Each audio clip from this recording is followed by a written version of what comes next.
They took her baby to pay a dead man's debt. In the town of Whitlock, justice wore a price tag, and mercy was a luxury the poor couldn't afford. Mara Ellsworth stood in the blazing sun, watching her 5-month-old daughter placed on an auction block like livestock. Her screams meant nothing. Her tears changed nothing. The gavel was about to fall into the hands of the cruelest man in the territory, until the sound of hooves shattered the silence. A mountain man, more legend than flesh, rode into town at high noon, and he carried enough gold to rewrite her fate. Stay with me until the end of this story and comment what city you're watching from. I want to see how far this tale travels. The sun beat down on Whitlock like a hammer on an anvil, merciless and unrelenting.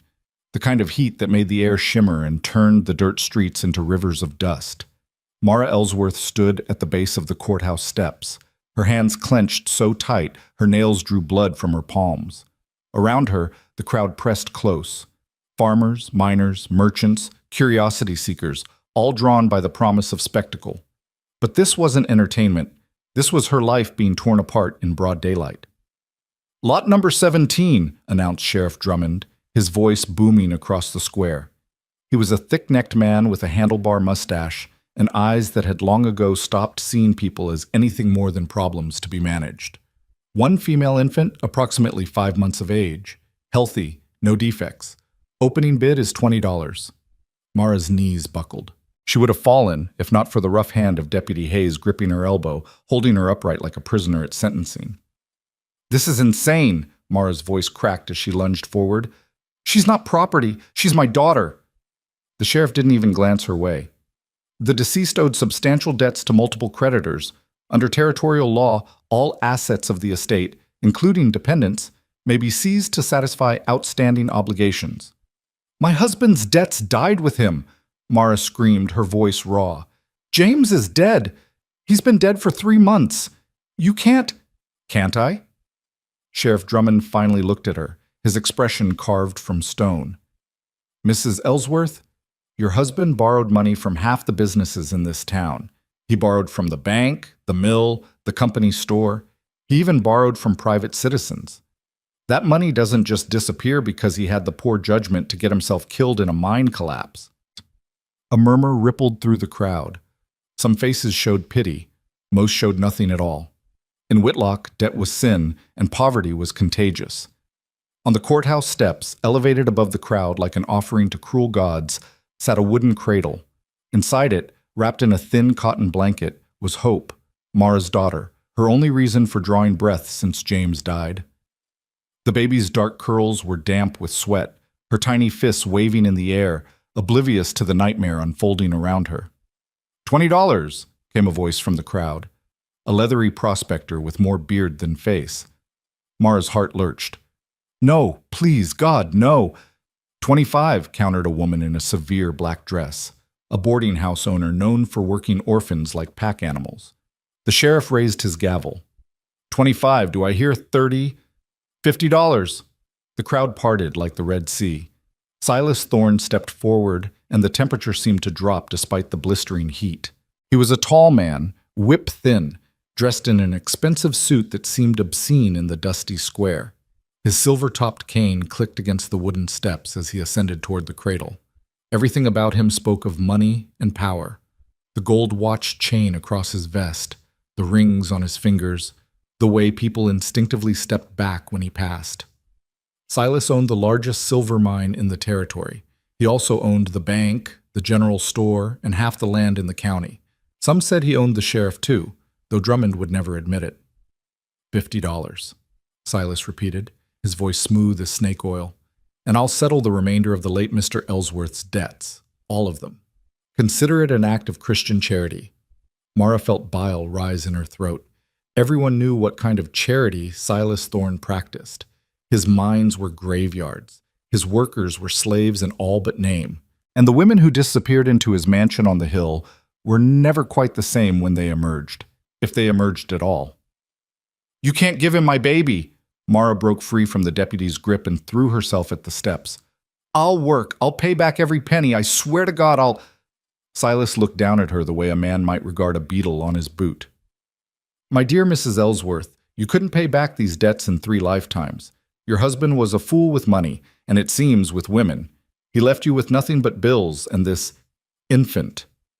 The way he said infant made Mara's skin crawl. However, Silas continued, his thin lips curling into something approximating a smile, I am not without compassion.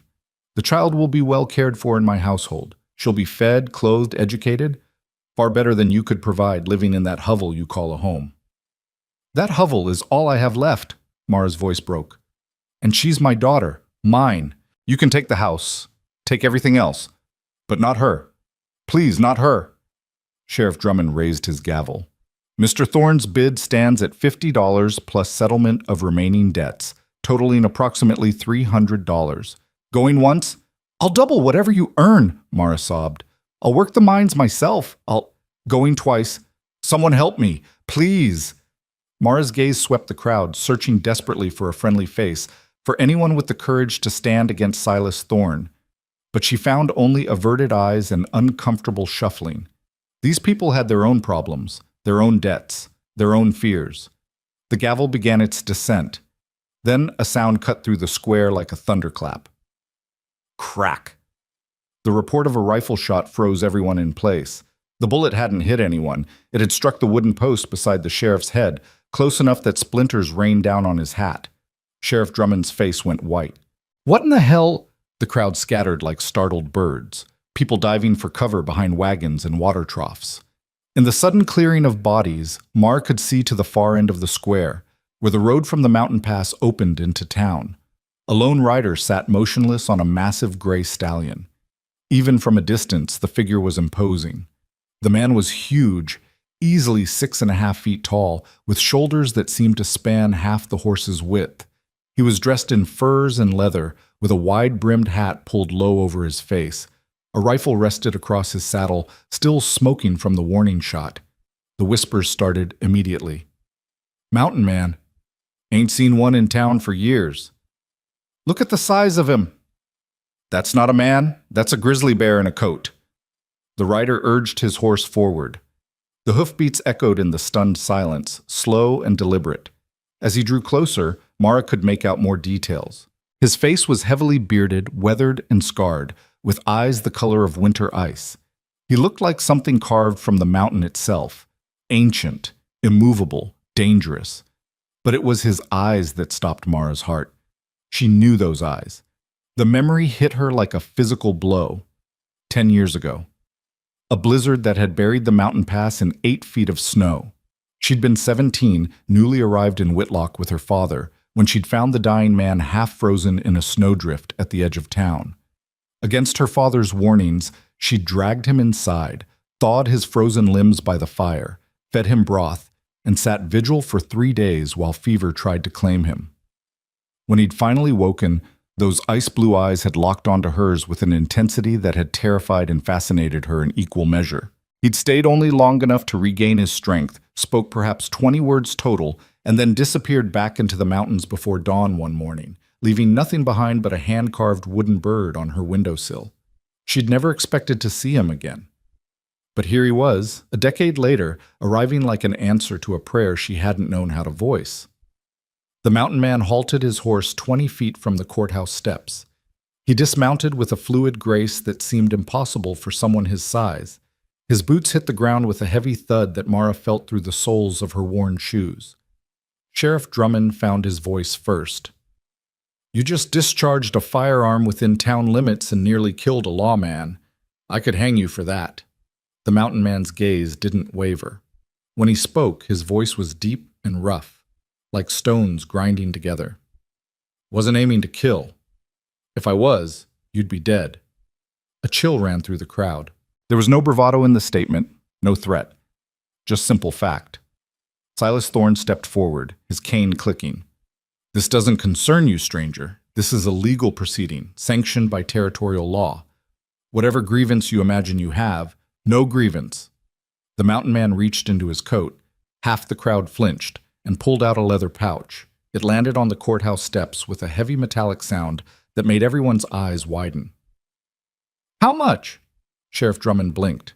Excuse me? The child. How much? Mara's breath caught. Hope. He was asking about Hope. The sheriff exchanged glances with Silas, clearly thrown off script.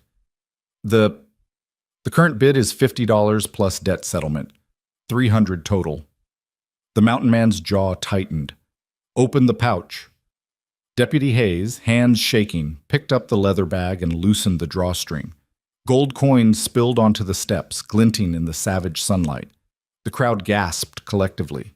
"There's at least $500 here," Hayes breathed. $600, the mountain man corrected. "Twice your asking price. For the child in clearance of all debts." Silas's face flushed purple. "This is preposterous. Sheriff, you can't seriously consider $600 in gold," Drummond said slowly, his eyes locked on the fortune scattered across the steps. In Whitlock, in the whole territory, that kind of money didn't appear often, and everyone knew the sheriff took a percentage of seized assets. That's more than fair compensation. "I had a verbal contract," Silas sputtered, "and now someone's made a better offer," the sheriff said, already doing the math in his head. "That's how auctions work, Mr. Thorne." Silas's eyes narrowed to slits. "Do you have any idea who you're dealing with, mountain man? I own this town. One word from me and then say it." The mountain man took a step forward. He didn't draw a weapon, didn't raise his voice. But something in his posture made Silas take an involuntary step backward. "Say whatever words you want. Won't change the fact that I'm walking out of here with that child." The moment stretched like a drawn bowstring. Then Silas smiled, a cold, calculating expression that made Mara's stomach turn. "Very well. Take the bastard orphan. But this isn't over, stranger. Not by a long shot." He turned and descended the steps, his cane clicking with each measured step. The crowd parted for him, and he disappeared into his waiting carriage without a backward glance. Sheriff Drummond cleared his throat. "Well then, by the power vested in me by the territorial government, I declare this debt satisfied and all claims against the Ellsworth estate resolved." He banged his gavel once. "The infant is hereby released into the custody of—" He paused. "What's your name, stranger?" "Rourke. Calder Rourke." Mara felt tears streaming down her face, though she couldn't remember when she'd started crying again. Calder Rourke. Even his name sounded like the mountains. Hard, enduring, ancient. The sheriff nodded.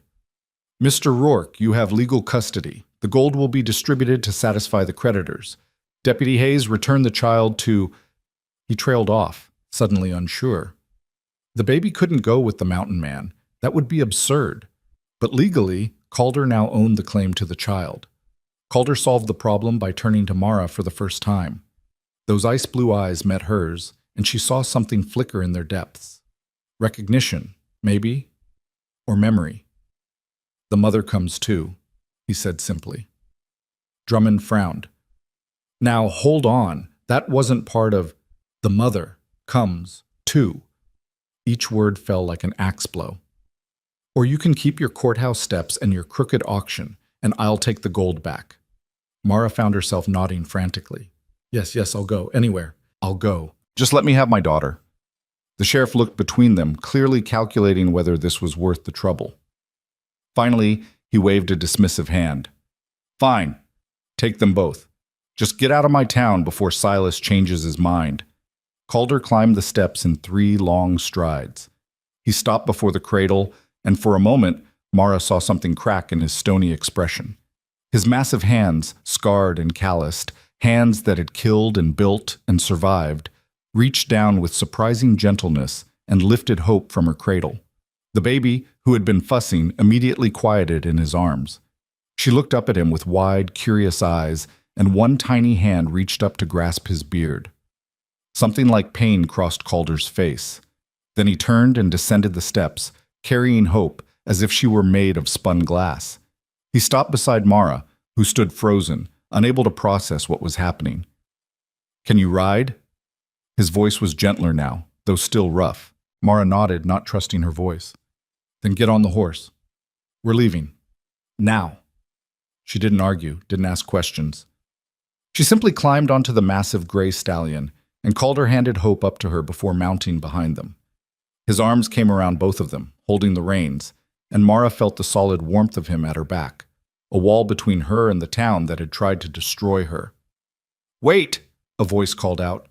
Margaret Chen, the Chinese laundress who'd been kind to Mara after James died, pushed through the crowd with a bundle of cloth. "For the baby, and for you, you'll need supplies." Calder took the bundle with a nod of thanks, then kicked the horse into motion. As they rode out of Whitlock's town square, Mara looked back once. She saw the faces of the people who'd watched her baby being sold. Some looked relieved. Some looked ashamed. Most looked away. She also saw Silas Thorne standing beside his black carriage, watching their departure with eyes like chips of flint. The look on his face promised this was far from over, or some. They rode in silence for hours, climbing higher into the mountains as the sun tracked across the sky. Mara held Hope close, feeling the baby's heartbeat against her chest, still half convinced this was a dream from which she'd wake to find herself back in the nightmare of the auction block. But the rhythmic movement of the horse was real. The mountain air growing cooler was real. The solid presence of Calder Rourke behind her was real. Finally, as they crossed a narrow ridge that looked out over an impossible vista of peaks and valleys, Calder spoke. "You saved my life once." Mara twisted to look at him. "You remember?" "I remember." His eyes were fixed on the trail ahead. 10 years ago, snowstorm, I was dying. You pulled me from the drift, brought me inside. Your father wanted to throw me back out. You wouldn't let him." "He was afraid," Mara said quietly. "Mountain men have a reputation. We earn it." A ghost of something, maybe humor, maybe regret, flickered across his face. "Most of us, anyway." "Why?" Mara asked. The question encompassed everything. Why come back? Why now? Why $600 in gold? Why risk Silas Thorne's wrath for a woman and child he didn't know? Calder was silent for so long that Mara thought he wouldn't answer. Then, just as the sun began to sink toward the western peaks, painting the sky in shades of amber and blood, he said, "Because I had a daughter once, and I wasn't there when she needed me." The words fell into the space between them like stones into a well, and Mara heard all the grief and guilt that lurked in their depths. She wanted to ask more. What happened? Where was his daughter now? How did he lose her? But something in the rigid set of his shoulders told her this was all he could give. For now. So instead, she adjusted Hope in her arms and said, "Thank you for saving us." Calder didn't respond. But as the last light faded from the sky and stars began to emerge like scattered diamonds, Mara felt his arms tighten slightly around her, sheltering her and Hope from the mountain wind that had begun to rise. And for the first time in 3 months, since James died and left her drowning in debt and despair, Mara Ellsworth felt something she'd thought was lost forever. She felt safe. Eat. They made camp that night in a protected hollow where massive pines formed a natural windbreak. Calder built a fire with practiced efficiency, and Mara watched in amazement as he produced supplies from his saddlebags, dried meat, bannock bread, even a small tin of canned peaches that must have cost a fortune in Whitlock. "For the baby," he said gruffly, handing her a small bowl of mashed peaches mixed with water. "She old enough for solid food?" "Just barely," Mara said, feeling a rush of gratitude. "But yes, thank you." She fed Hope slowly, marveling at how the baby took to the sweet fruit. Calder sat across the fire, his face half-shadowed, working on something in his hands. It took Mara a moment to realize he was carving, a small piece of wood, his knife moving with sure, steady strokes. "You made this," she said suddenly, remembering. She reached into the collar of her dress and pulled out a leather cord. Hanging from it was a small wooden bird, wings spread in flight. "See, whoa. You left it for me 10 years ago." Calder looked up, surprise flickering in his eyes. "You kept it." "Of course I kept it." Mara touched the carving gently. It was the only thing I owned that wasn't practical, the only thing that was just beautiful. Something shifted in Calder's expression, softening. "Your father, he's still in Whitlock?" Mara shook her head. "He died 6 years ago. Pneumonia. I married James 2 years after that." She paused. "He wasn't a bad man, just weak. He wanted to strike it rich in the mines, borrowed money to buy equipment, then borrowed more when the first claim didn't pan out. By the time he died in that collapse, we were drowning in debt. And they came for your daughter. Territorial law is unforgiving. To women especially. Mara looked down at Hope, who had fallen asleep in her arms, tiny fist curled against her cheek. They said I couldn't inherit the debts, but also couldn't inherit anything to pay them with. So they took everything. The house, the furniture, James's tools. And then they said Hope was an asset of the estate. Like she was a piece of furniture they could sell. Should have burned that courthouse to the ground, Calder said flatly. Mara looked up, startled, and saw he wasn't joking. But there was a weariness in his voice that suggested he'd seen too many injustices like this one, and burning down courthouses never solved the fundamental problem. Where are we going? Mara asked. My cabin. 2 more days' ride into the high country, remote enough that Silas Thorne's reach doesn't extend that far. He'll come after us, won't he? Silas doesn't forgive insults. Probably. Calder's knife continued its steady work. But the mountains are my territory, not his, and I've survived worse than a rich man's hired guns. The certainty in his voice should have been arrogant, but instead it was simply factual. This was a man who knew exactly what he was capable of, and it was considerable. Why did you do it? Mara asked again, needing to understand. $600 is a fortune. You could have walked away. Calder's hand stilled. He stared into the fire for a long moment, and when he spoke his voice was barely above a whisper. Like I said, I had a daughter once. Had? Mara's heart clenched. Is she? Don't know. The words came out sharp, painful. She was taken from me when she was 2 years old. 8 years ago now. Could be dead. Could be alive somewhere calling another man father. Taken? By who? Calder's jaw clenched. That's a long story. Not one for tonight. Mara recognized the walls going up, the doors closing. She'd pushed enough, but she couldn't help asking one more question. What was her name? For a moment she thought he wouldn't answer. Then, so softly she almost didn't hear it over the crackling fire. Nira. The name hung in the air between them, heavy with loss. When I saw you on those steps, Calder continued, his voice rough, screaming for your daughter while they tried to take her, I saw my wife. 8 years ago. Screaming while soldiers dragged Nira away, and I was pinned down by 3 men, bleeding from a gut wound, couldn't move, couldn't help, couldn't do a goddamn thing but watch them take my daughter and kill the woman I loved.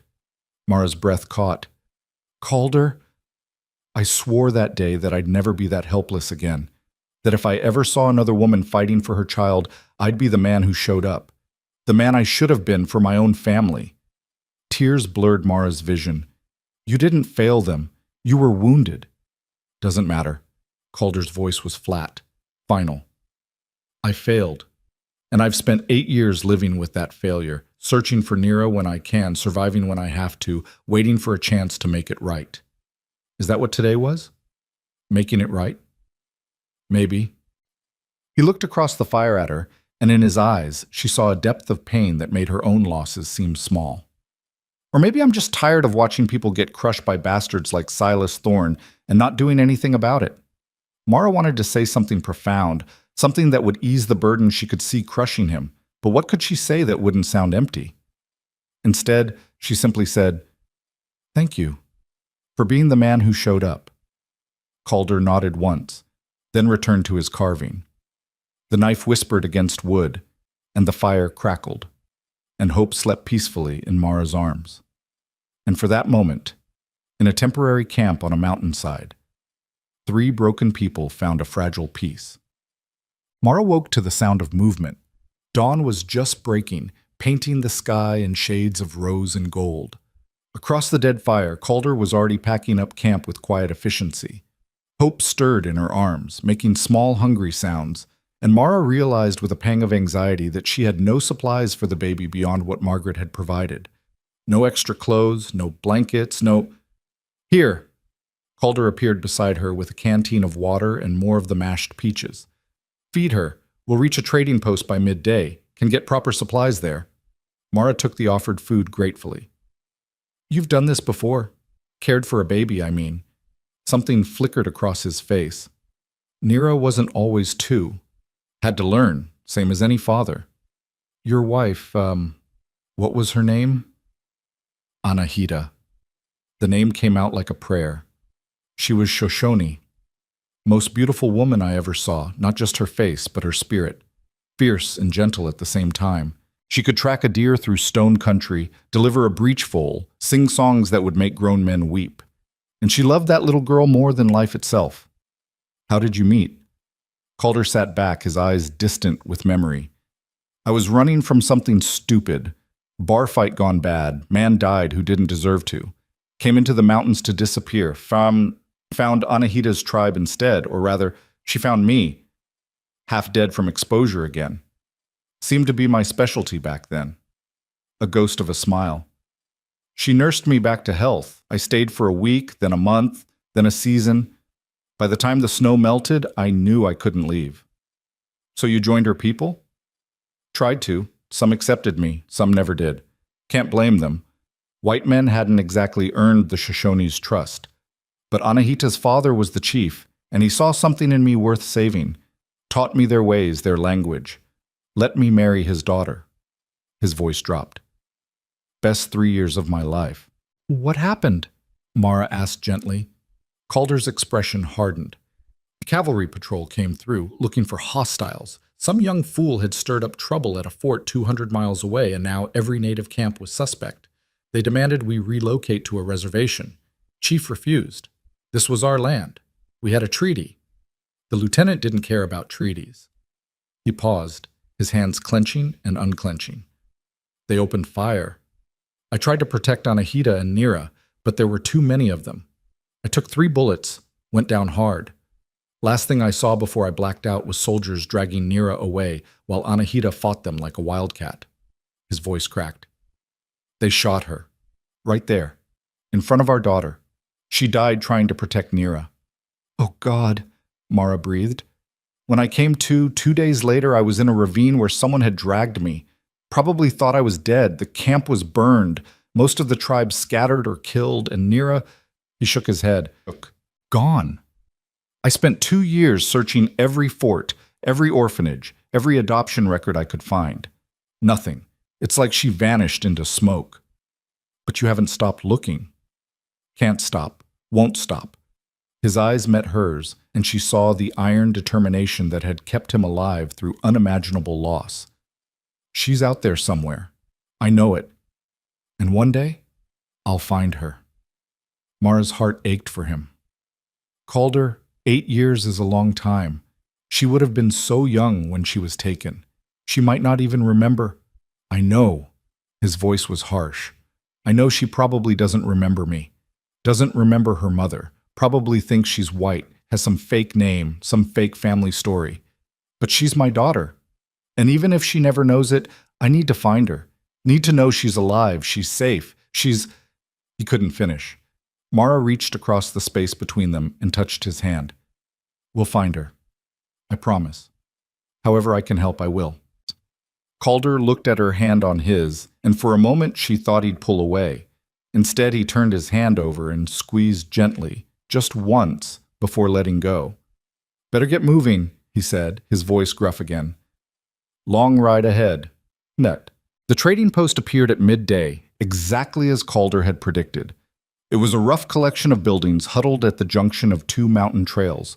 A store, a stable, a small inn that looked like a strong wind might knock it over. The proprietor, a grizzled old trapper named Dutch, greeted Calder like an old friend. Rourke, ain't seen you in half a year. Thought maybe a bear finally got you. Not yet. Calder dismounted and helped Mara down. Need supplies, baby things, women's clothes, food for a week. Dutch's bushy eyebrows rose as he took in Mara and Hope. Got yourself a family now? Didn't peg you for the settling down type. It's complicated, Calder said flatly. Ain't it always? Dutch grinned, showing the gaps in his teeth. Come on in, little lady. Got some things that might fit you. And I think my wife kept some of our grandbaby's old clothes around here somewhere. An hour later, Mara emerged from the trading post wearing proper trail clothes, tough canvas pants, a wool shirt, sturdy boots, and carrying a pack full of supplies for Hope. Dutch's wife, a round native woman named Tsura, had been overjoyed to finally have an excuse to pass along her grandchild's outgrown things. "That man of yours is a good one," Tsura had said, while helping Mara sort through baby clothes. "Haunted, but good. You hold on to him."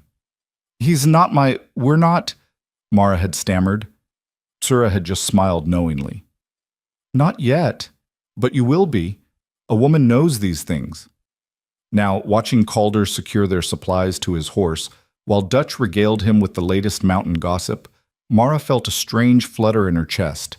It wasn't attraction exactly. Her heart was still too raw from James's death, her fear still too fresh from yesterday's horror. But it was something. Connection, maybe. The recognition of one damaged soul by another.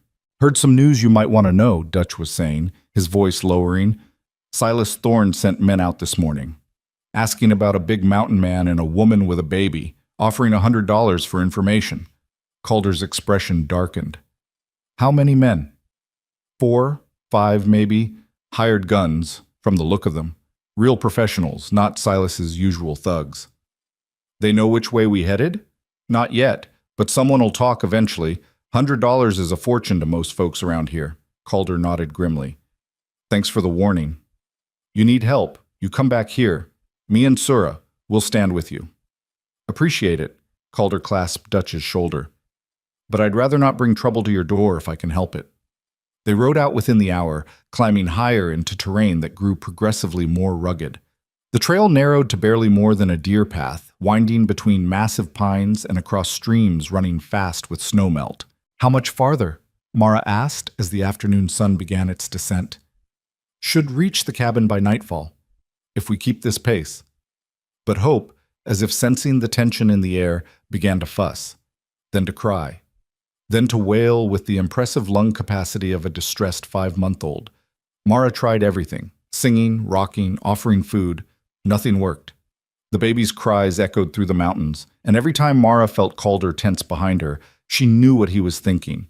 The sound would carry for miles. "I'm sorry," Mara said desperately. "She's probably scared. Everything's so different. I don't know what—" "Stop." Calder reined the horse to a halt. "Let me try." Mara turned in surprise as Calder dismounted and reached up for the baby. She handed Hope over hesitantly, watching as this massive, scarred mountain man cradled her daughter against his chest with a gentleness that seemed impossible for hands that size. And then he began to sing. The song was in another language, Shoshone, Mara realized.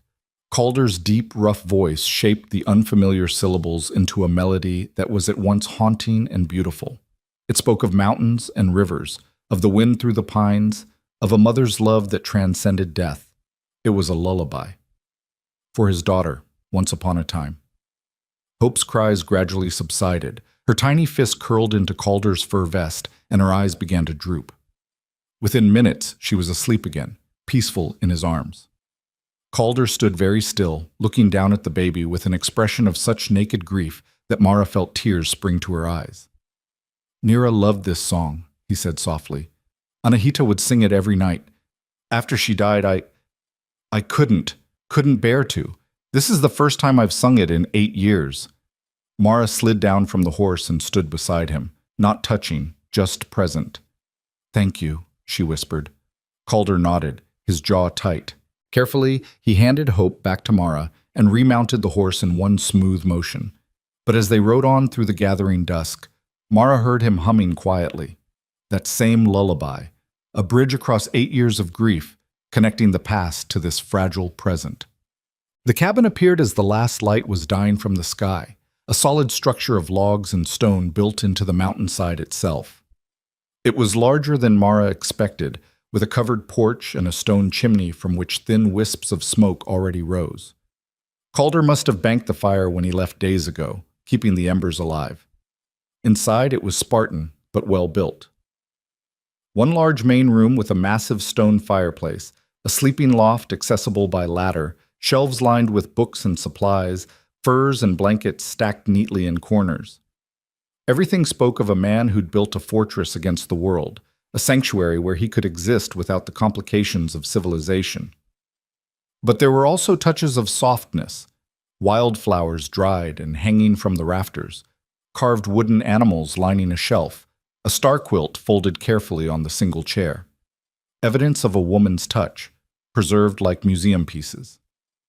Anahita made that quilt, Calder said, following Mara's gaze.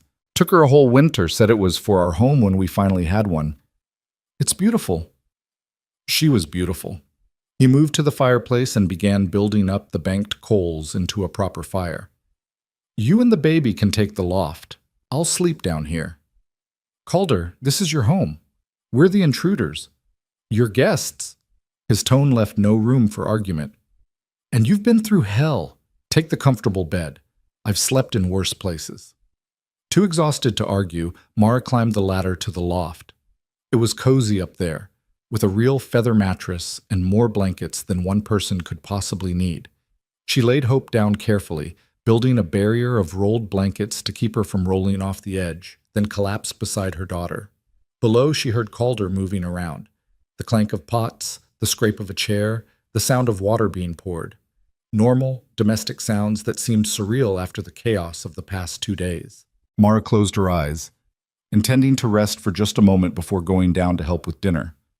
But exhaustion pulled her under like a riptide, and she knew nothing more until morning. She woke to sunlight streaming through the loft's small window and the smell of coffee and frying bacon. For a disorienting moment, she thought she was back in her old home, that James was downstairs making breakfast, that the last 3 months had been nothing but a nightmare. Then she looked over and saw Hope sleeping peacefully in a nest of blankets, and reality crashed back. But with it, surprisingly, came something else. Hope. They were safe. They were free of Whitlock and Silas Thorne's reach, and they were under the protection of a man who'd proven himself willing to fight for them. Mara climbed down the ladder to find Calder at the stove, cooking with the same quiet efficiency he brought to everything. He'd changed out of his trail clothes into clean canvas pants and a wool shirt, and with his hair tied back and his face washed clean of trail dust, he looked less like a mountain myth and more like a man. A scarred, grieving, impossibly strong man, but a man nonetheless. "Morning," she said softly. He glanced back. "You needed the sleep. Hungry?" "Starving." He served breakfast without ceremony. Eggs, bacon, thick slices of bread toasted over the fire. They ate in companionable silence, the morning sun painting the cabin's interior in shades of gold. It was Mara who finally broke the silence. "What happens now?" Calder set down his coffee cup. "You stay here, both of you, for as long as you need.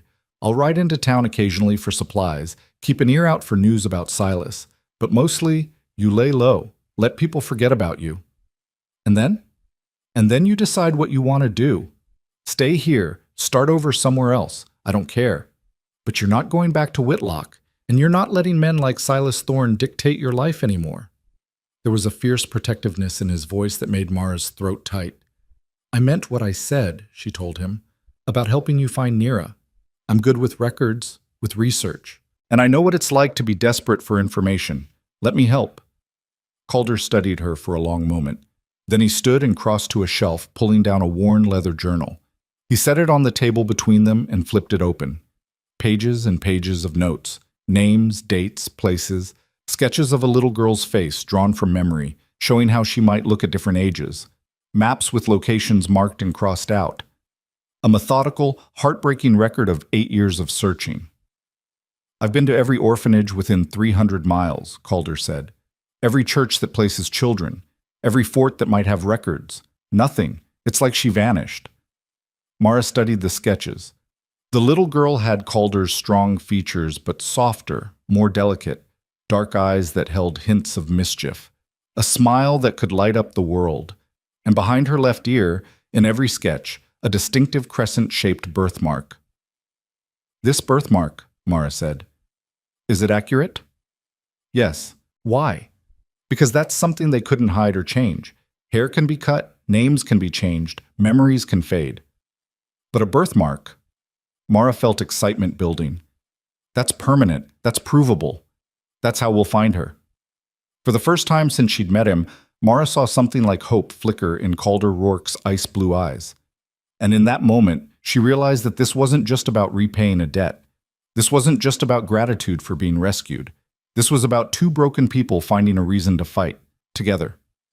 Outside, the mountain wind whispered through the pines, carrying with it the promise of challenges to come. Silas Thorne wouldn't forget. His hired guns were likely already closing in. And somewhere out there, a little girl who didn't know she was near Rourke was living a lie. But for now, in a cabin carved from the mountainside, 3 survivors had found each other. And sometimes, that was enough to start rebuilding from the ruins. Hope stirred in the loft above, making the small sounds that meant she'd be awake and hungry soon. Mara moved to climb the ladder, but Calder's voice stopped her. "Mara." She turned. "Thank you," he said simply, "for trusting me, for coming here, for—" He struggled with the words. "For reminding me what it feels like to protect someone, to have someone to protect." "Thank you for showing up," Mara replied, "for being the man who rode into town at noon when everyone else just watched." Their eyes met across the cabin. 2 people who'd lost everything learning that sometimes you could find something worth fighting for in the ruins. Outside, the sun climbed higher, warming the mountain, and inside, against all odds, something fragile and precious began to take root. A beginning. The first week passed in a rhythm that felt almost normal.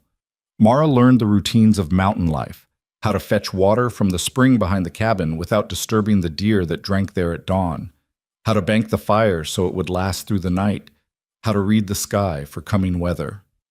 Calder taught her without condescension, showing her once and then stepping back to let her figure it out herself.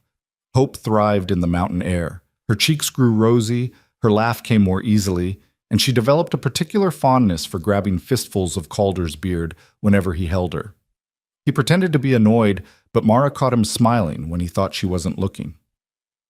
At night, after Hope was asleep in the loft, Mara and Calder would sit by the fire and go through his journal. She'd begun organizing his notes, creating a system where there had been only desperate searching. She cross-referenced dates, drew connections he'd missed in his grief-fueled urgency, eliminated dead ends and highlighted patterns. "You're good at this," Calder said one evening, watching her sketch out a timeline on a piece of birch bark. "Seeing things I couldn't see." "You were too close to it," Mara replied, not looking up. "When you're drowning, you can't see the shoreline. You just see water." "And you're not drowning anymore?" She paused, considering. "I'm still in the water, but at least now I can see which way to swim." It was during the second week that everything changed. Calder had ridden down to Dutch's trading post for supplies, leaving Mara alone with Hope for the first time. She'd been nervous about it, but Calder had assured her she'd be fine. The cabin was secure, he'd shown her where he kept the rifle, and he'd be back before dark. Mara spent the morning doing laundry in the stream, Hope secured in a sling against her chest. The work was hard but satisfying, and she found herself humming, actually humming, as she scrubbed Calder's shirts against the smooth rocks. When was the last time she'd felt peaceful enough to hum? She'd just hung the last shirt on the line strung between 2 pines when she heard it, a sound that didn't belong. A metallic click that made every nerve in her body scream danger. Mara spun around to find herself facing 3 men on horseback. They'd come up the trail so quietly she hadn't heard them approach. Professionals, just like Dutch had warned. The one in front was thin and weathered, with a scar running from his temple to his jaw. His hand rested casually on the pistol at his hip. "Well now," he said, his voice carrying a false pleasantness that made Mara's skin crawl. "This must be the Ellsworth woman, and the baby that caused all the fuss." Mara's hand instinctively went to Hope, pressing her closer. "You're on private property. Leave. Now." The scarred man laughed. "Hear that, boys? She's giving us orders." He dismounted with lazy confidence. "Name's Pike, and we've come a long way to find you, Mrs. Ellsworth. Mr. Thorne sends his regards. Silas has no claim on me or my daughter. See? That's where you're wrong." Pike pulled a folded paper from his coat. "This here is a writ from the territorial court. Seems there was some irregularity with that auction. The presiding sheriff may have been—" He paused, savoring the word. "Coerced. So Mr. Thorne's filed an appeal, and until it's settled, the child remains property of the estate. We're here to take her into custody." "That's insane. The gold was paid. The debt was settled." "Was it, though?" Pike stepped closer, and Mara saw the cruelty in his eyes. This was a man who enjoyed his work. Gold paid to a corrupt sheriff by a man wanted for questioning in connection with an assault on a deputy. See, Mr. Thorne did some digging. Turns out your mountain man friend has quite a past. Bar fights, disturbing the peace, threatening behavior.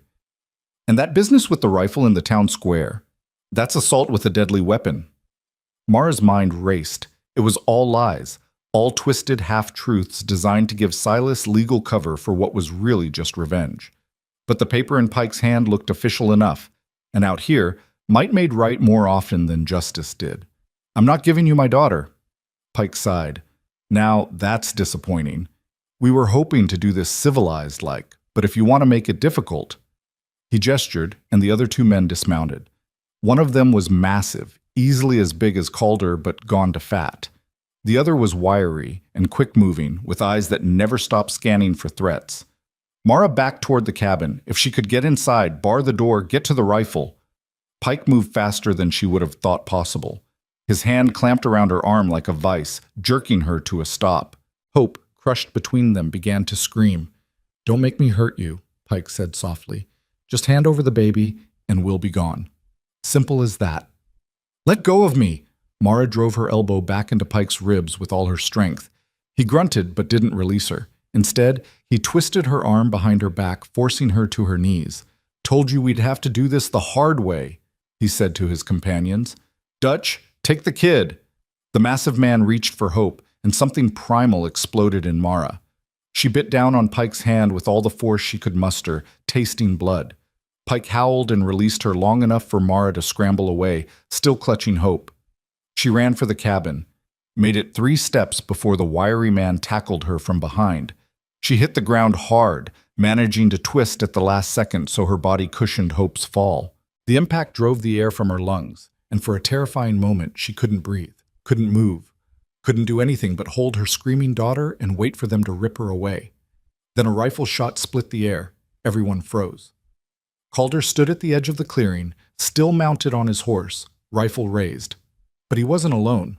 Beside him rode Dutch and Sura, both armed, and behind them came 4 more men, trappers and hunters who'd apparently been at the trading post when Pike's group had stopped there asking questions. "Step away from them." Calder's voice was arctic cold. "Now!" Pike slowly raised his hands, his face calculating. "This doesn't concern you, mountain man. We've got legal paperwork. I don't care if you've got a signed letter from God himself." Calder dismounted, and the rifle never wavered from Pike's chest. "You touch them again, you die. Simple as that. You'd hang for killing us. Maybe. But you'd still be dead. Question is whether that piece of paper Silas gave you is worth dying for." The standoff stretched. Mara, still on the ground with Hope clutched against her, could barely breathe. The wiry man who'd tackled her had backed off, hands raised. The massive one called Dutch looked between Pike and Calder like a dog waiting for its master's command.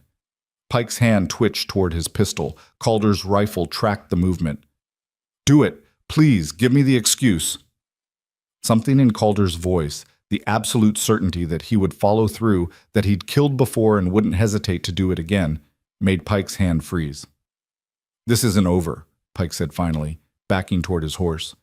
"Mr. Thorne has resources. He has the law. You can't protect her forever." "Don't need forever, just need today." Calder's aim never wavered as all 3 men mounted up. "Tell Silas if he wants the girl, he can come himself. See how that works out for him." Pike spat in the dirt, then wheeled his horse around. The 3 of them rode off down the trail, and nobody moved until the sound of hoofbeats had faded completely. Then Calder was there, kneeling beside Mara, his hands gentle as he helped her sit up. "Are you hurt?" "I'm fine. Hope's fine. Her voice cracked, and suddenly she was shaking uncontrollably, the adrenaline crash hitting her like a physical blow. "They were going to take her. They were going to—" I know. Calder pulled her against his chest, one arm around her shoulders, the other cradling Hope between them. "But they didn't. You're safe." "I've got you." Mara buried her face in his shirt and let herself break down, just for a moment. Let herself be weak, be scared, be human. And Calder held her through it, solid and unwavering, while Hope's cries gradually subsided into hiccups. Dutch approached cautiously. "You folks all right?" Calder looked up, his jaw tight. How did they find us? Someone at the trading post must have talked. I'm sorry, Rourke. I tried to keep it quiet, but $100... I know, not your fault. Calder stood, helping Mara to her feet. But Pike's right about one thing. Silas won't stop. He'll send more men, better men, and next time I might not get here in time. So what do we do? Mara asked, finding her voice again. Calder looked at the cabin, at the home he'd built for himself and lost loved ones, at the sanctuary that was no longer safe. Something hardened in his expression, a decision being made. We go on the offense, he said quietly. We stop running and start hunting. That night, after Hope was asleep and Dutch and the others had returned to the trading post with promises to watch for more of Silas's men, Calder spread a map across the table. It showed the territory from Whitlock to the Canadian border, marked with all the locations he'd searched for Nira over the years. Silas knows where we are now, Calder said, which means this cabin's compromised. We need to move anyway, so we might as well use the opportunity. Use it how? Mara studied the map, noting the pattern of his searches, expanding circles radiating out from the site of the massacre. You said the birthmark is the key, something that can't be hidden or changed. Calder's finger traced a route on the map. There are 3 orphanages I haven't been able to access, religious institutions that don't let strangers just walk in and inspect their children. But a woman with a baby? That's different. Mara's heart began to race as she understood. They'd see me as someone who might be looking to place a child, or adopt one. Exactly. You'd have legitimate reason to be there, to see the children, to look for a crescent-shaped birthmark behind a little girl's left ear. Mara looked up at him. Calder, she'd be 10 now. Do you really think? I think we've got nothing to lose by trying. His voice was rough with suppressed hope. And I think Silas pushing us into motion might be the best thing that could have happened. We stop hiding, we finish what I should have finished 8 years ago. And if we don't find her? The pain that crossed his face was visceral. Then at least I'll know I tried everything. That I didn't just sit in a cabin pretending the world didn't exist while my daughter was out there somewhere. Mara placed her hand over his on the map. We'll find her. I promise you, we'll find her. She wasn't sure she believed it, but she needed him to believe it, needed him to have that hope to cling to, because without hope, what was the point of any of this? They left before dawn 2 days later, everything they couldn't carry abandoned in the cabin. Calder had cached supplies and weapons at strategic points throughout the mountains over the years, a paranoid habit from his fugitive days that now proved invaluable. They traveled light and fast, avoiding the main trails, always watching their back trail for pursuit. The first orphanage was in a mining town called Silver Point, 3 days' hard ride to the north. It was run by Catholic sisters, a severe stone building that looked more like a prison than a place of refuge. Mara approached it alone, Hope in her arms, wearing her most respectable dress and an expression of desperate hope. The sister who answered the door was ancient and suspicious. We don't take children without proper documentation. I'm not looking to place her, Mara said quickly. My husband died in a mining accident. I'm trying to find his daughter from his first marriage. His family took her after his first wife died, but they won't tell me where she is. I just want to meet her, to make sure she's all right. It was a story they'd rehearsed, close enough to truth to be believable. The sister's expression softened fractionally. Many children come to us from tragic circumstances. What is the girl's name? I don't know what they're calling her now, but she'd be about 10 years old, with dark hair and dark eyes. And she has a birthmark, crescent-shaped, right behind her left ear. The sister considered this. We have several girls of that age. You may view them during their afternoon lessons, but you may not approach or speak to them without my permission. It was more than Mara had hoped for. She was led to a large room where 24 children sat at rough wooden desks, scratching at slates with chalk. The nun supervising them looked up with a frown, but the older sister explained the situation in rapid French. Mara's eyes swept the room, searching. There were 4 girls who might be the right age. She watched as they worked, willing one of them to turn her head, to show the telltale mark. But when they finally filed out for their afternoon chores, Mara had seen behind all 4 girls' ears. No birthmark, no Nira. She left the orphanage with a heavy heart and met Calder at the rendezvous point outside of town. The look on her face told him everything. Next one, was all he said. The second orphanage was in a railroad town called Cedar Falls, 2 days to the east. This one was run by Presbyterians, less severe but more bureaucratic. Mara spun her story again, this time to a thin-lipped administrator who kept meticulous records. I'll need to verify your identity and your relationship to the child in question before allowing any contact. Of course. I understand. Mara's heart sank. This was going to take days, maybe weeks, and they didn't have that kind of time. But that night, as she and Calder made camp in a grove of aspens outside town, a figure approached their fire. Mara's hand went to the rifle, but Calder held up a hand. Easy. I know her. The woman who stepped into the firelight was native. Shoshone, Mara realized, seeing the familiar features. She was elderly, her face a map of wrinkles, but her eyes were sharp and clear. Calder Rourke, the woman said in accented English. I heard you were looking for your daughter. Calder shot to his feet. Little dear, I thought you were dead. Many thought so. Easier that way. The old woman settled herself by the fire with a grace that belied her age. I survived the massacre, hid in the rocks while the soldiers burned everything. Afterward, I searched for Nira, same as you, and I found something. Mara leaned forward, hardly daring to breathe. The soldiers who took the children that day, they brought them to the fort first. I have a nephew who worked there as a scout. He saw the little ones processed. Most were sent to reservation schools, but three were special cases. 3 were young enough and light-skinned enough to pass for white. Where did they send them? Calder's voice was shaking. 2 went to families back east, officers looking to adopt. But the third, Little Dear pulled a scrap of paper from her pouch. The third went to an orphanage in Whitlock. The world seemed to tilt. Mara grabbed Calder's arm to steady herself. Whitlock? You mean she's been there the whole time? Right under Silas Thorne's nose? Not the main orphanage, Little Dear said. The asylum. The place where they send children who are difficult, who don't fit. It's run by a woman named Mrs. Grayson. Hard woman, cruel, but she takes the children nobody else wants. Calder looked like he'd been struck. I searched Whitlock. I searched every... Did you search the asylum? Little Dear's voice was gentle. Most people don't even know it exists. It's on the edge of town, past the old mine. Mrs. Grayson doesn't advertise, doesn't want people asking questions about the children in her care. Why are you telling me this now? Calder asked. Why wait 8 years? Because I only learned this 3 weeks ago, when my nephew finally returned from the East. He'd been carrying the guilt of what happened to those children all these years. When he heard you were still searching, still alive, she touched Calder's hand. Go to Whitlock. Find the asylum.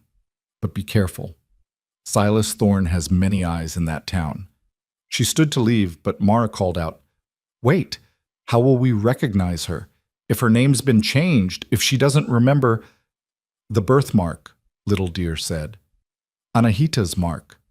The crescent moon. That cannot be hidden or changed. And if she truly is your daughter, Calder, you will know her. Blood calls to blood. Then she was gone, melting back into the darkness as silently as she'd appeared. Calder stood frozen, staring into the fire. When he finally spoke, his voice was barely a whisper. She's been there, all this time, in Whitlock. While I was searching everywhere else, she was right there. We don't know for certain yet, Mara said carefully.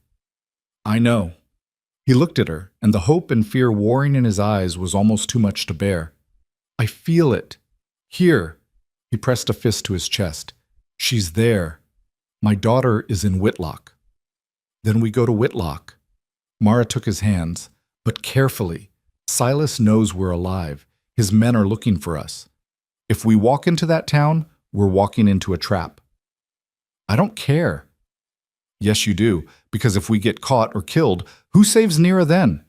Mara squeezed his hands hard. We do this smart. We plan. We prepare. And we don't make a move until we're certain. It took everything Calder had to nod agreement. Mara could see him vibrating with the need to act, to run straight to Whitlock and tear that asylum apart board by board until he found his daughter. but he'd learned patience in 8 years of searching. He could manage a few more days. They traveled back toward Whitlock by a circuitous route, taking twice as long as necessary to ensure they weren't followed. Along the way, they stopped at Dutch's trading post one more time to gather supplies and information. "Silas has got people watching every trail into town," Dutch reported grimly. "He's convinced you'll come back. Got a reward posted, $500 for information leading to your capture." "What about the asylum?" Mara asked. "What do you know about it?" Dutch exchanged glances with Tsura, who nodded slowly. "Not much. Mrs. Grayson keeps to herself. Takes in children from all over, orphans, runaways, native kids from the boarding schools who didn't work out. Supposed to be rehabilitating them, but—" She shook her head. "The children I've seen from that place look scared. Broken." "How many children?" Calder asked. 30, maybe 40 at any given time. They work the vegetable gardens, do laundry for the wealthier families in town. You see them around sometimes, always in groups, always with Mrs. Grayson or one of her assistants watching. "So we watch them back," Mara said. "We find a vantage point where we can observe without being seen. We identify which children are the right age, we look for the birthmark, and then I get her out," Calder finished. "We get her out," Mara corrected. "This isn't your fight alone anymore." Something shifted in Calder's expression, a recognition that he was no longer the solitary hunter he'd been for 8 years. He had allies now. He had help. And maybe, just maybe, that would make the difference. They spent a week watching Whitlock from the surrounding hills, learning the rhythms of the town. Mara posed as a widow seeking work, slipping into town during market days to gather information and supplies, while Calder stayed hidden with hope. Through careful questions and careful listening, they built a picture of the asylum and its inhabitants. Mrs. Grayson was exactly as harsh as Little Deer had suggested, an angular woman in her 50s who ran the asylum like a military camp. The children were kept busy from dawn to dusk with work and lessons, allowed little time for play or rest. Townsfolk generally avoided the place, uncomfortable with the implications of its existence.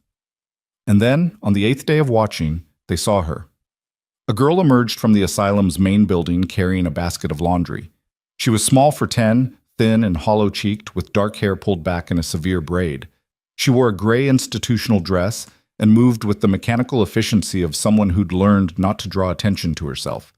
But it was her eyes that made Calder's breath catch, dark and defiant, still holding a spark of something that years of captivity hadn't been able to extinguish. "That's her," he breathed. "That's my daughter." "We can't know for certain until we see the birthmark," Mara cautioned, but her heart was racing, because even from this distance she could see the resemblance. The girl had Calder's strong jaw, Anahita's high cheekbones, a unique combination that marked her as clearly as any birthmark. They watched as the girl, whose nameplate read Lena, according to Dutch's inquiries, went about her work. She was efficient but joyless, mechanical. When one of the younger children dropped their basket, Lena helped them gather the scattered clothes without a word, then returned to her own task. "We need a plan to get close to her," Mara said, "to verify the birthmark and to—" She paused, choosing her words carefully. "To prepare her. Calder, she's been there for 8 years. She won't remember you. We can't just snatch her and run. She'll be terrified." "I know." The words seemed to cost him physical pain. "But how do we approach her? Mrs. Grayson watches those children like a hawk." "Leave that to me," Mara said, an idea forming. "I have a plan, but you're not going to like it." She was right. He didn't like it, but he couldn't argue with the logic of it either. 3 days later, Mara Ellsworth walked up to the front door of the Whitlock Children's Asylum and knocked. When Mrs. Grayson answered, tall, severe, with eyes like chips of ice, Mara took a deep breath and delivered the lie they'd practiced. "My name is Mara Ellsworth. My husband recently died, leaving me with a 5-month-old daughter and no means of support. I'm looking for work, any work, and I heard you sometimes employ women here to help with the children." Mrs. Grayson looked her up and down with an expression of profound distaste. "We don't pay much." "I don't need much. Just enough to feed my daughter and keep a roof over our heads. The work is hard. The hours are long. And the children—" Mrs. Grayson's lip curled. The children here are not like normal children. They're damaged goods, most of them. Savages and half-breeds and God knows what else. If you're looking for gratitude or affection, you've come to the wrong place. Every word made Mara want to put her fist through the woman's teeth, but she forced herself to nod meekly. I understand, ma'am. I just need the work. Mrs. Grayson considered her for a long moment, then stepped aside. Very well, you can start tomorrow, 6 in the morning sharp. A minute late and you're dismissed. And just like that, Mara had walked into the heart of enemy territory. The asylum smelled of lye soap and despair. Mara arrived before dawn that first morning, Hope strapped to her chest in a sling, and was immediately put to work scrubbing floors while Mrs. Grayson outlined the rules in a voice that could have etched glass. The children wake at 5. They dress themselves, make their beds to military standard, and report for morning inspection by 5:30. Breakfast is at 6. Porridge. Nothing more. Any child who complains goes without. After breakfast, the older ones go to their work assignments while the younger ones attend lessons. You will supervise the laundry detail. Mara nodded, keeping her eyes downcast, playing the desperate widow who couldn't afford to question anything. Around them, children moved through the dim hallways like ghosts, silent, efficient, their faces carefully blank. She caught glimpses of bruises on thin arms, saw the way they flinched when Mrs. Grayson's shadow fell across them. It took every ounce of self-control not to grab Hope and run. The laundry detail consisted of 8 girls ranging from about 8 to 12 years old. They worked in a steam-filled room behind the main building, stirring massive pots of boiling water, scrubbing stains against washboards until their knuckles bled, hanging endless loads of sheets and institutional gray dresses on lines that stretched across the yard. And among them, moving with mechanical precision, was Lena. Up close, the resemblance to Calder was even more striking. She had his ice-blue eyes, though hers held a wariness that made Mara's heart ache. Her dark hair was pulled back so tightly it must have hurt, revealing a face that would have been beautiful if it wasn't so carefully expressionless.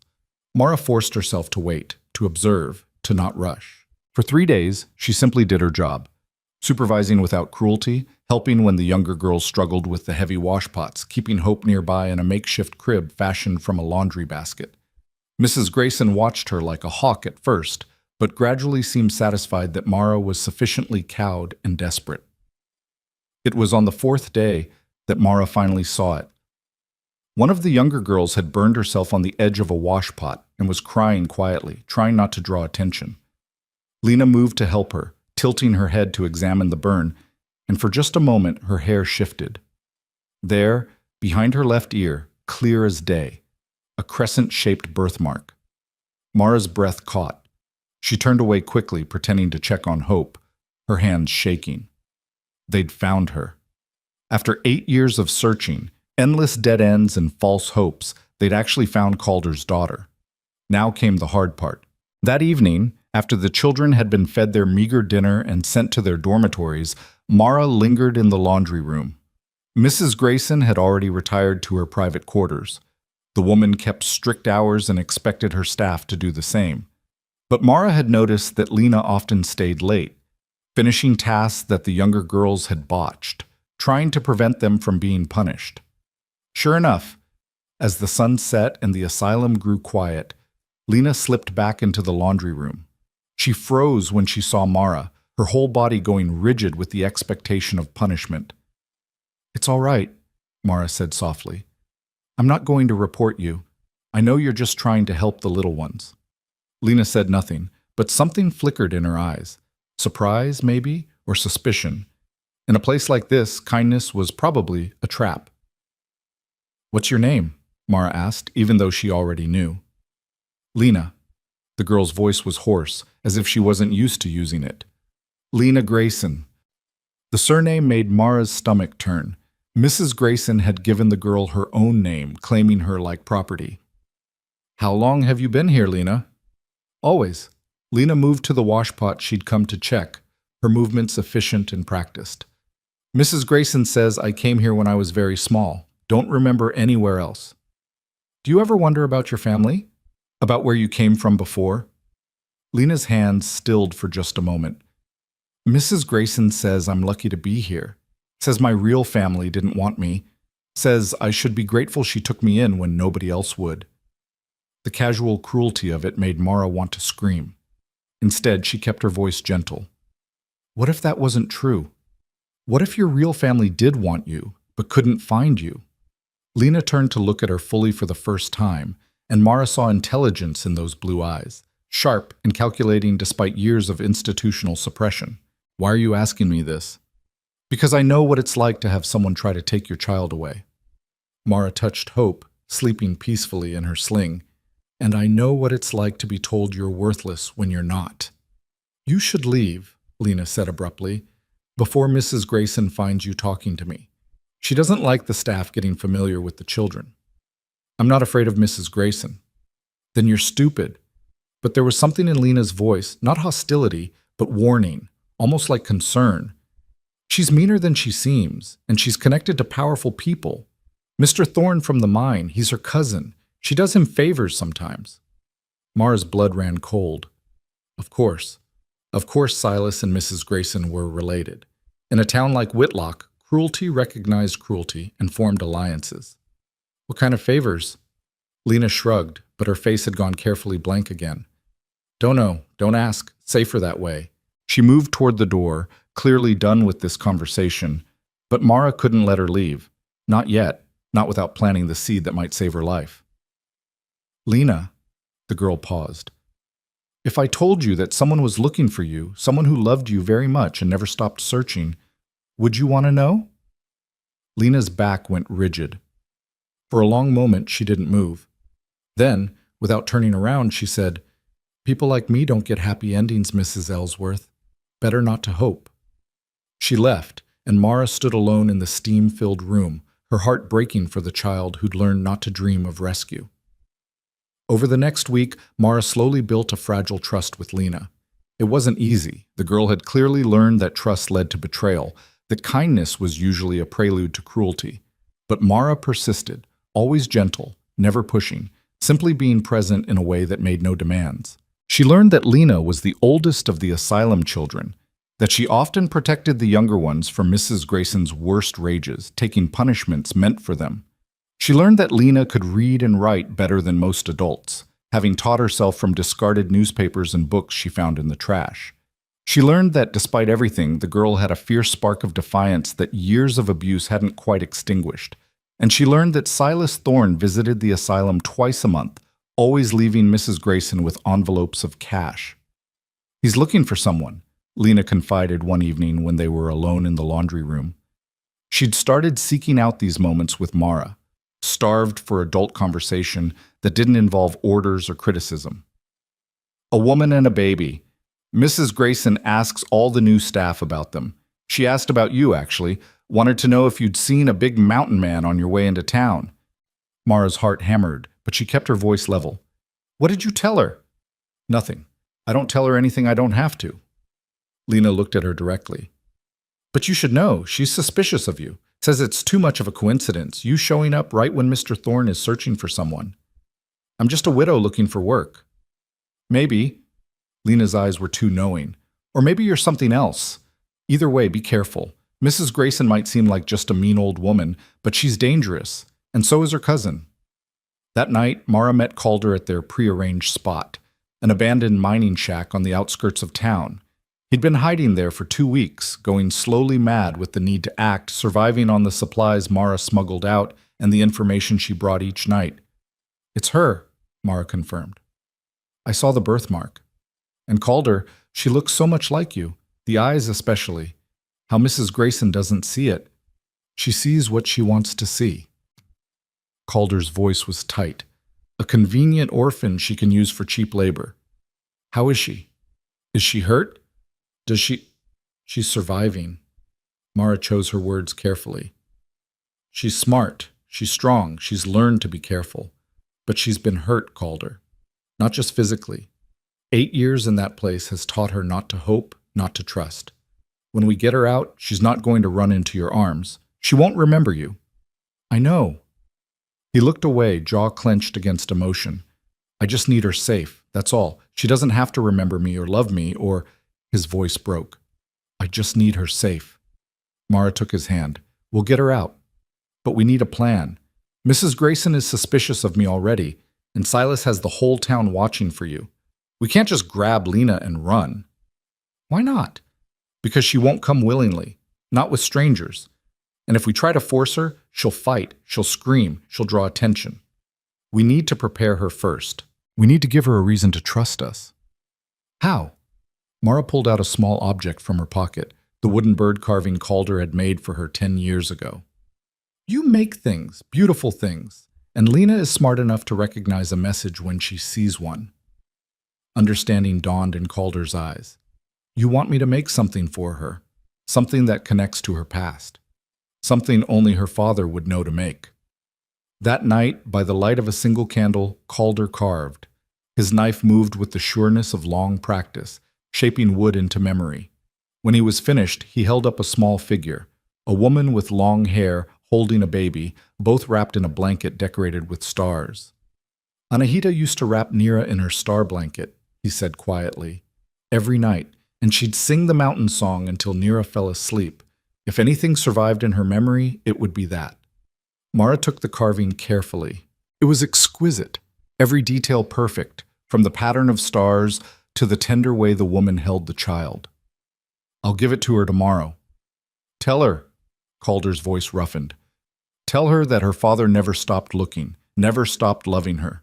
Tell her he's sorry it took so long.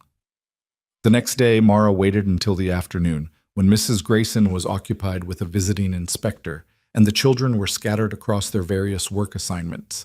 She found Lena alone in the laundry room, as usual, finishing tasks the younger girls had left incomplete.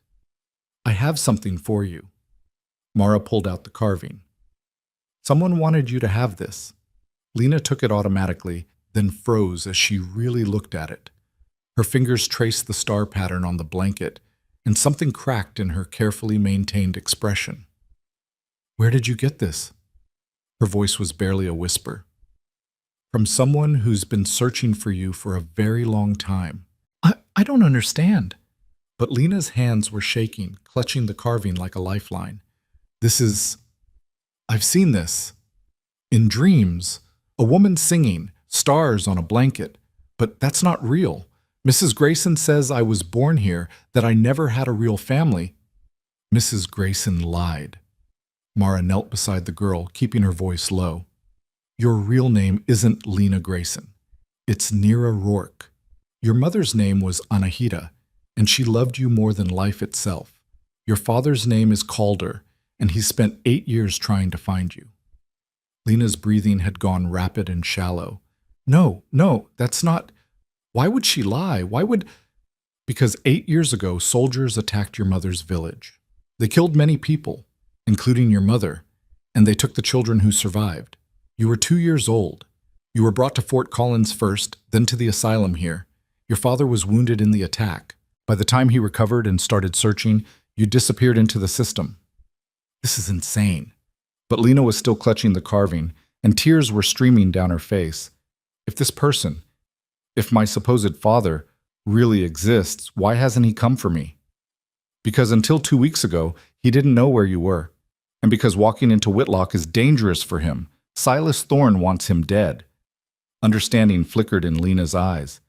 The mountain man, the one Mr. Thorne is looking for. That's him? Yes. And you're the woman with the baby. Yes. Lena backed away, shaking her head. You need to leave, both of you. If Mr. Thorne finds you here, we're not leaving without you.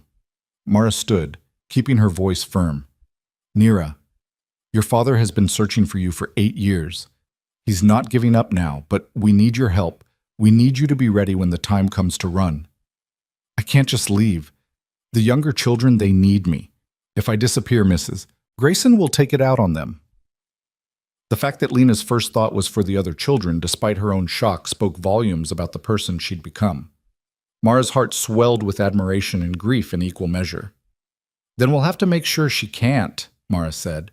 We'll have to expose what she's been doing here. The abuse, the exploitation, her connection to Silas. But first we need proof. Lena was silent for a long moment, her fingers still tracing the star pattern on the wooden carving.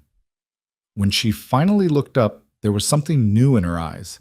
Not hope exactly, but the possibility of hope. "Mrs. Grayson keeps records," she said slowly. "In her office. Files on all the children, where we came from, how much the government pays for our care, which ones she's loaned out for private labor. If you want proof, it's in there. Can you get access?" "Maybe. She sends me to clean her office sometimes. But it's always locked when she's not there, and she keeps the keys on her person." Mara's mind raced. They needed those records, both to verify Lena's identity legally and to expose the asylum's abuses. But they also needed to move fast. Silas's net was tightening, and sooner or later someone would make the connection between the widow working at the asylum and the woman he was hunting. "Tonight," Mara said, making the decision. "Can you get me into the office tonight?" "Are you crazy? If we're caught, we'll deal with it. But Lena, Nira, we're running out of time. Silas knows I'm in town. It's only a matter of time before he figures out where." Lena looked at her for a long moment, then at the carving in her hands, then back at Mara. Whatever she saw in Mara's face seemed to convince her. "There's a window," she said quietly, "on the east side of Mrs. Grayson's office. It doesn't latch properly. If you came from outside after lights out, I could let you in through there. But you'd have to be quiet. Mrs. Grayson's quarters are directly above." "I can be quiet. And if she catches you, you don't know me. You don't say anything about me helping you." "Lena, promise me." The girl's voice was fierce. "I've survived here for 8 years by not making waves. If you get caught, I can't be connected to it." Mara wanted to argue, to promise they wouldn't get caught, to assure her everything would be fine, but Lena deserved honesty. "I promise." They parted ways before anyone could notice them talking. Mara finished her shift in a daze, her mind already working through the logistics of what they were about to attempt. When she finally left the asylum that evening, hope fussing against her chest, she went straight to the mining shack where Calder waited. "Tonight," she said without preamble, "we're going to break into Mrs. Grayson's office and get the records. Lena's helping us." "Absolutely not." Calder was on his feet immediately. "If you're caught, then we're caught. But Calder, we need those records. Not just for proof, but for Lena. She needs to see the truth in black and white. She needs documentation that shows who she really is." "I'll do it. You stay here with Hope. You're 6.5 feet tall and built like a mountain. You can't exactly sneak through a building full of sleeping children. I'm small, I'm quiet, and I know the layout. It has to be me." They argued for another hour, but Mara was immovable. Finally, Calder relented with the condition that he would be nearby, watching, ready to intervene if anything went wrong. At midnight, Mara approached the asylum from the east, moving through shadows like a ghost. The window Lena had described was indeed slightly ajar, and when Mara tapped softly, it opened immediately. Lena's pale face appeared, and she helped Mara climb through into the darkened office. "Mrs. Grayson took a sleeping draft tonight," Lena whispered. "She does that sometimes when her back hurts, but we still need to be quiet." The office was as austere as its owner. A large desk, filing cabinets, shelves of ledgers. Lena produced a small candle and lit it, shielding the flame with her hand.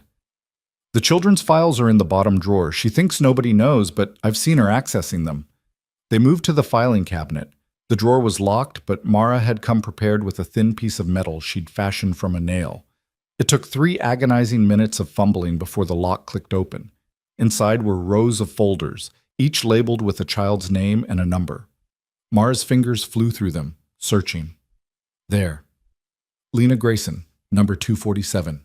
She pulled it out and opened it by candlelight. The first document made her breath catch. Transfer order, Fort Collins Holding Facility to Whitlock Children's Asylum. Child number 247. Female, approximately 24 months, mixed heritage. Presumed half Shoshone. Parents deceased. No living relatives. Authorized for placement under the Indian Appropriation Act of 1888. "That's not true," Lena breathed, reading over Mara's shoulder. "My parents aren't dead. You said your mother died in the massacre. Your father survived. They lied on the paperwork to make you easier to place." Mara flipped through more pages. "Look, here's the original documentation from Fort Collins. Child recovered from hostile attack on Shoshone encampment. Father presumed deceased. Child shows signs of distress and refuses to respond to English commands. I would have spoken Shoshone, Lena whispered. If I was 2 years old, that's what I would have known. Exactly. And here, Mara pulled out another document. Payment records. The government pays Mrs. Grayson $20 per month per child for their care and education. But look at these expense reports she files. She's claiming less than $5 per child in actual costs. Where's the rest of the money going? To her, Lena said bitterly. And to paying Mr. Thorne for his protection. That's why she lets him use the asylum children for labor in his mines sometimes. It's all connected. Mara was about to respond when they heard it, footsteps in the hallway above. Heavy, deliberate footsteps that paused at the top of the stairs. Mrs. Grayson was awake. Lena's eyes went wide with panic. She blew out the candle instantly, plunging them into darkness.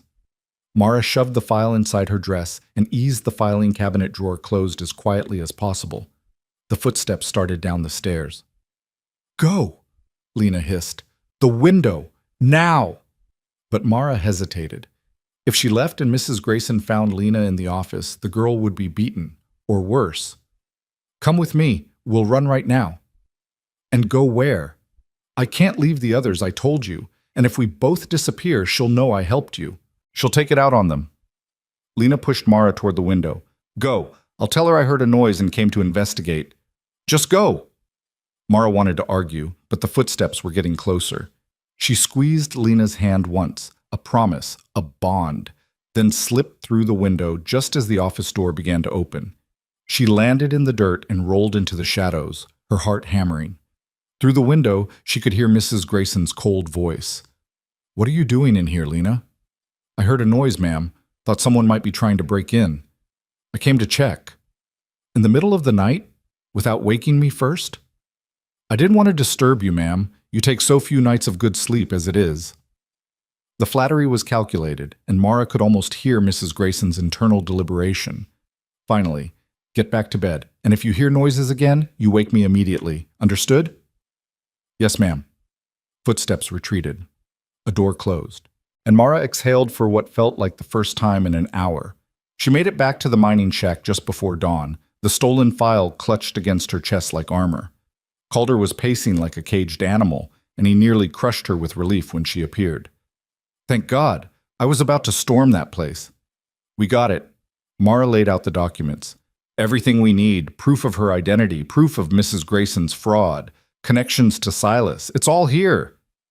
They spent the next hour going through the file, and with each page, Calder's expression grew grimmer.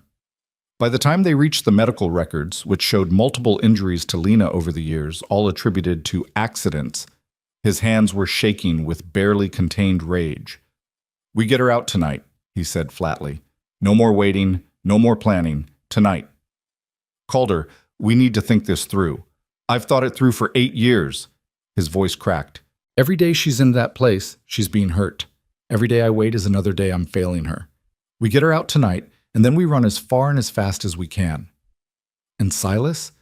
His men are everywhere. The moment we make a move, they'll know. Let them know. Let them try to stop me.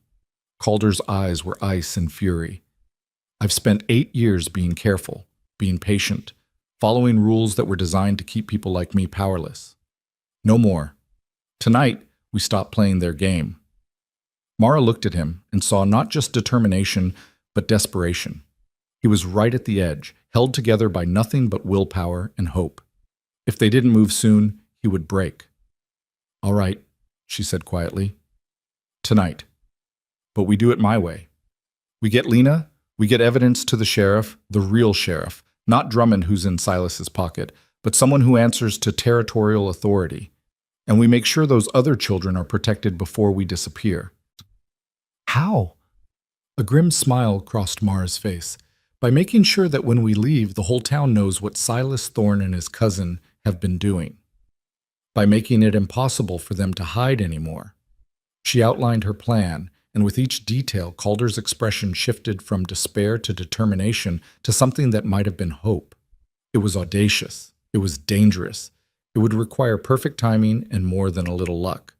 But it just might work. The gallows had been standing in Whitlock's town square for 3 days, waiting. Sheriff Drummond had announced Calder Rourke's execution with the grim satisfaction of a man who knew which side his bread was buttered on. The mountain man had been captured attempting to kidnap a child from the asylum, Drummond claimed, resisting arrest, assaulting deputies, violating the terms of the territorial court order. The trial had been a formality, 20 minutes in front of a judge who owed Silas Thorne for his appointment. Now, as dawn broke on the 4th day, the entire town gathered to watch justice being served. Mara stood at the edge of the crowd, hope hidden beneath her shawl, her heart hammering so hard she thought it might burst through her ribs. Everything depended on the next few minutes. Everything. Calder was led out in chains, flanked by 4 armed deputies. Even restrained, he looked dangerous, a caged bear that might break free at any moment. His face was bruised, his lips split, but his eyes were clear and cold as winter ice. They swept the crowd until they found Mara, and something passed between them. A promise. A prayer.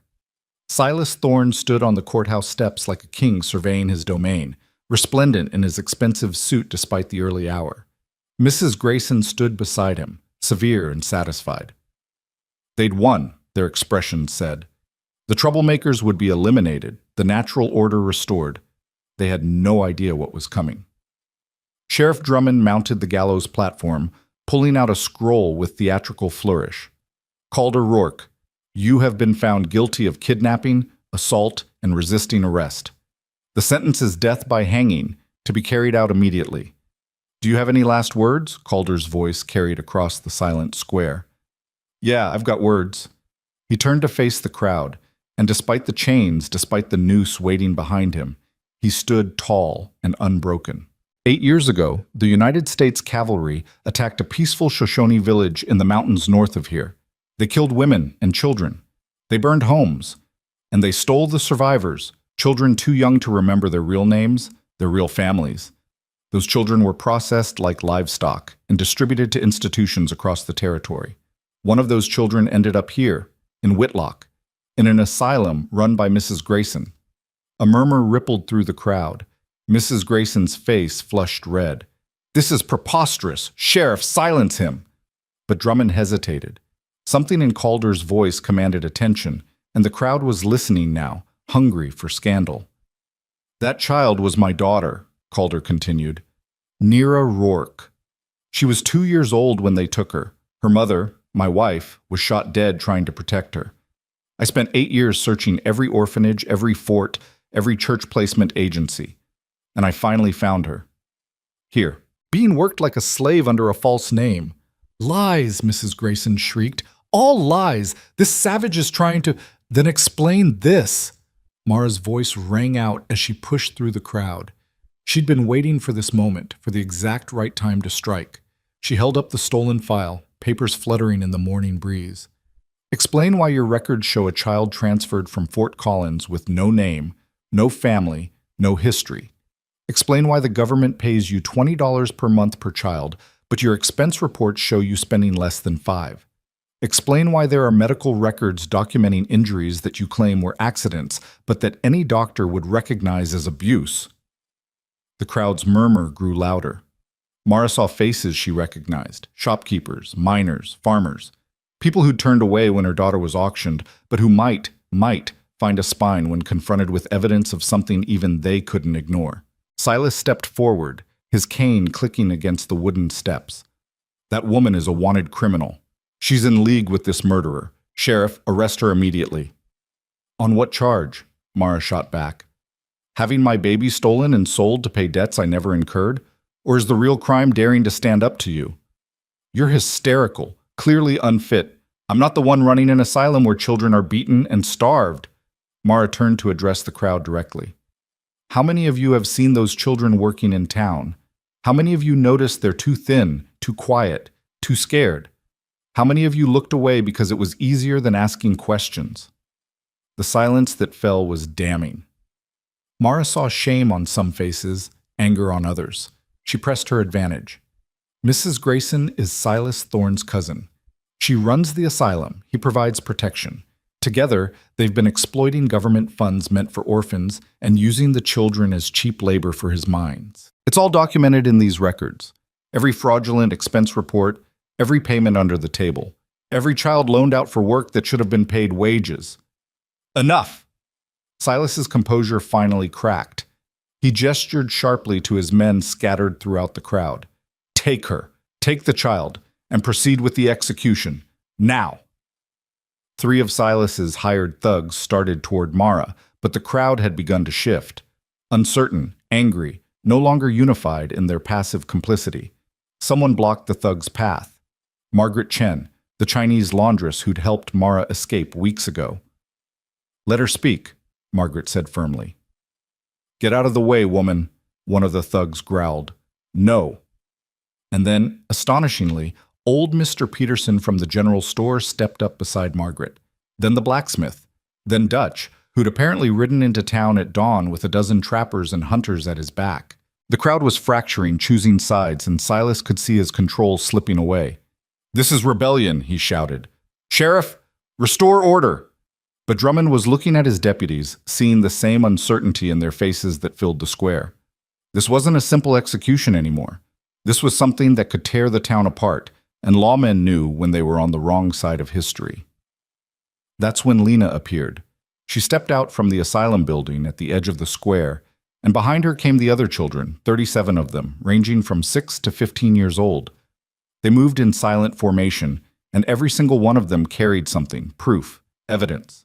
Documents stolen from Mrs. Grayson's office in the chaos of the morning, work logs showing children laboring 16-hour days, medical records documenting systematic abuse, contracts selling their labor to Silas's mines for pennies. Lena walked straight through the parting crowd until she stood before the gallows. She looked up at Calder, seeing him clearly for the first time in 8 years, and her voice carried with unexpected strength. My name is Nira Rourke. I was born in a Shoshone village in 1867. My mother's name was Anahita. She died protecting me when I was 2 years old. My father is Calder Rourke. She touched the crescent birthmark behind her left ear. This mark proves who I am, and everything he said is true. The square erupted. Mrs. Grayson lunged for Lena with a shriek of rage, but Dutch caught her arm and held her fast. Silas was shouting orders that nobody followed. The deputies looked to Drummond, who looked at the crowd of angry townspeople, then at the children standing in silent testimony, then at the noose waiting for Calder. Cut him down, Drummond said quietly. What? One of the deputies blinked in confusion. I said cut him down. Drummond's voice gained strength. This whole thing stinks worse than week-old fish. We're not hanging anybody until the territorial marshal can review the evidence. You can't do this, Silas advanced on the sheriff. I own you, Drummond. You do what I say or what? Drummond finally found his spine. You'll destroy me like you've destroyed everyone else in this town? I'm tired, Thorne. Tired of your threats. Tired of your money. Tired of pretending I don't see what you are. He gestured to his deputies. Take Mrs. Grayson into custody, and somebody get Mr. Thorne off my gallows before I decide he needs to stand trial too. Chaos descended. Silas's remaining men tried to fight their way out, but they were vastly outnumbered by angry townspeople who'd finally reached their breaking point. Mrs. Grayson screamed and struggled as she was dragged toward the courthouse, and Calder, his chains finally struck off, descended the gallows steps with the unsteady gait of a man who'd come within minutes of death. He made it 3 steps before Lena reached him. They stood facing each other, father and daughter, strangers who shared blood and grief and 8 years of stolen time. Calder seemed afraid to move, afraid to breathe, as if one wrong gesture might shatter this impossible moment. I don't remember you, Lena said, her voice shaking. I don't remember my mother, or the village, or anything before the asylum, but I remember the star blanket and the song. Her eyes filled with tears. Someone used to sing to me about mountains and rivers. I thought it was just a dream. It wasn't a dream, Calder's voice broke. It was real. You were real, and I'm sorry. God, I'm so sorry it took me this long to find you. Mrs. Ellsworth showed me the carving, the woman with the baby and the stars.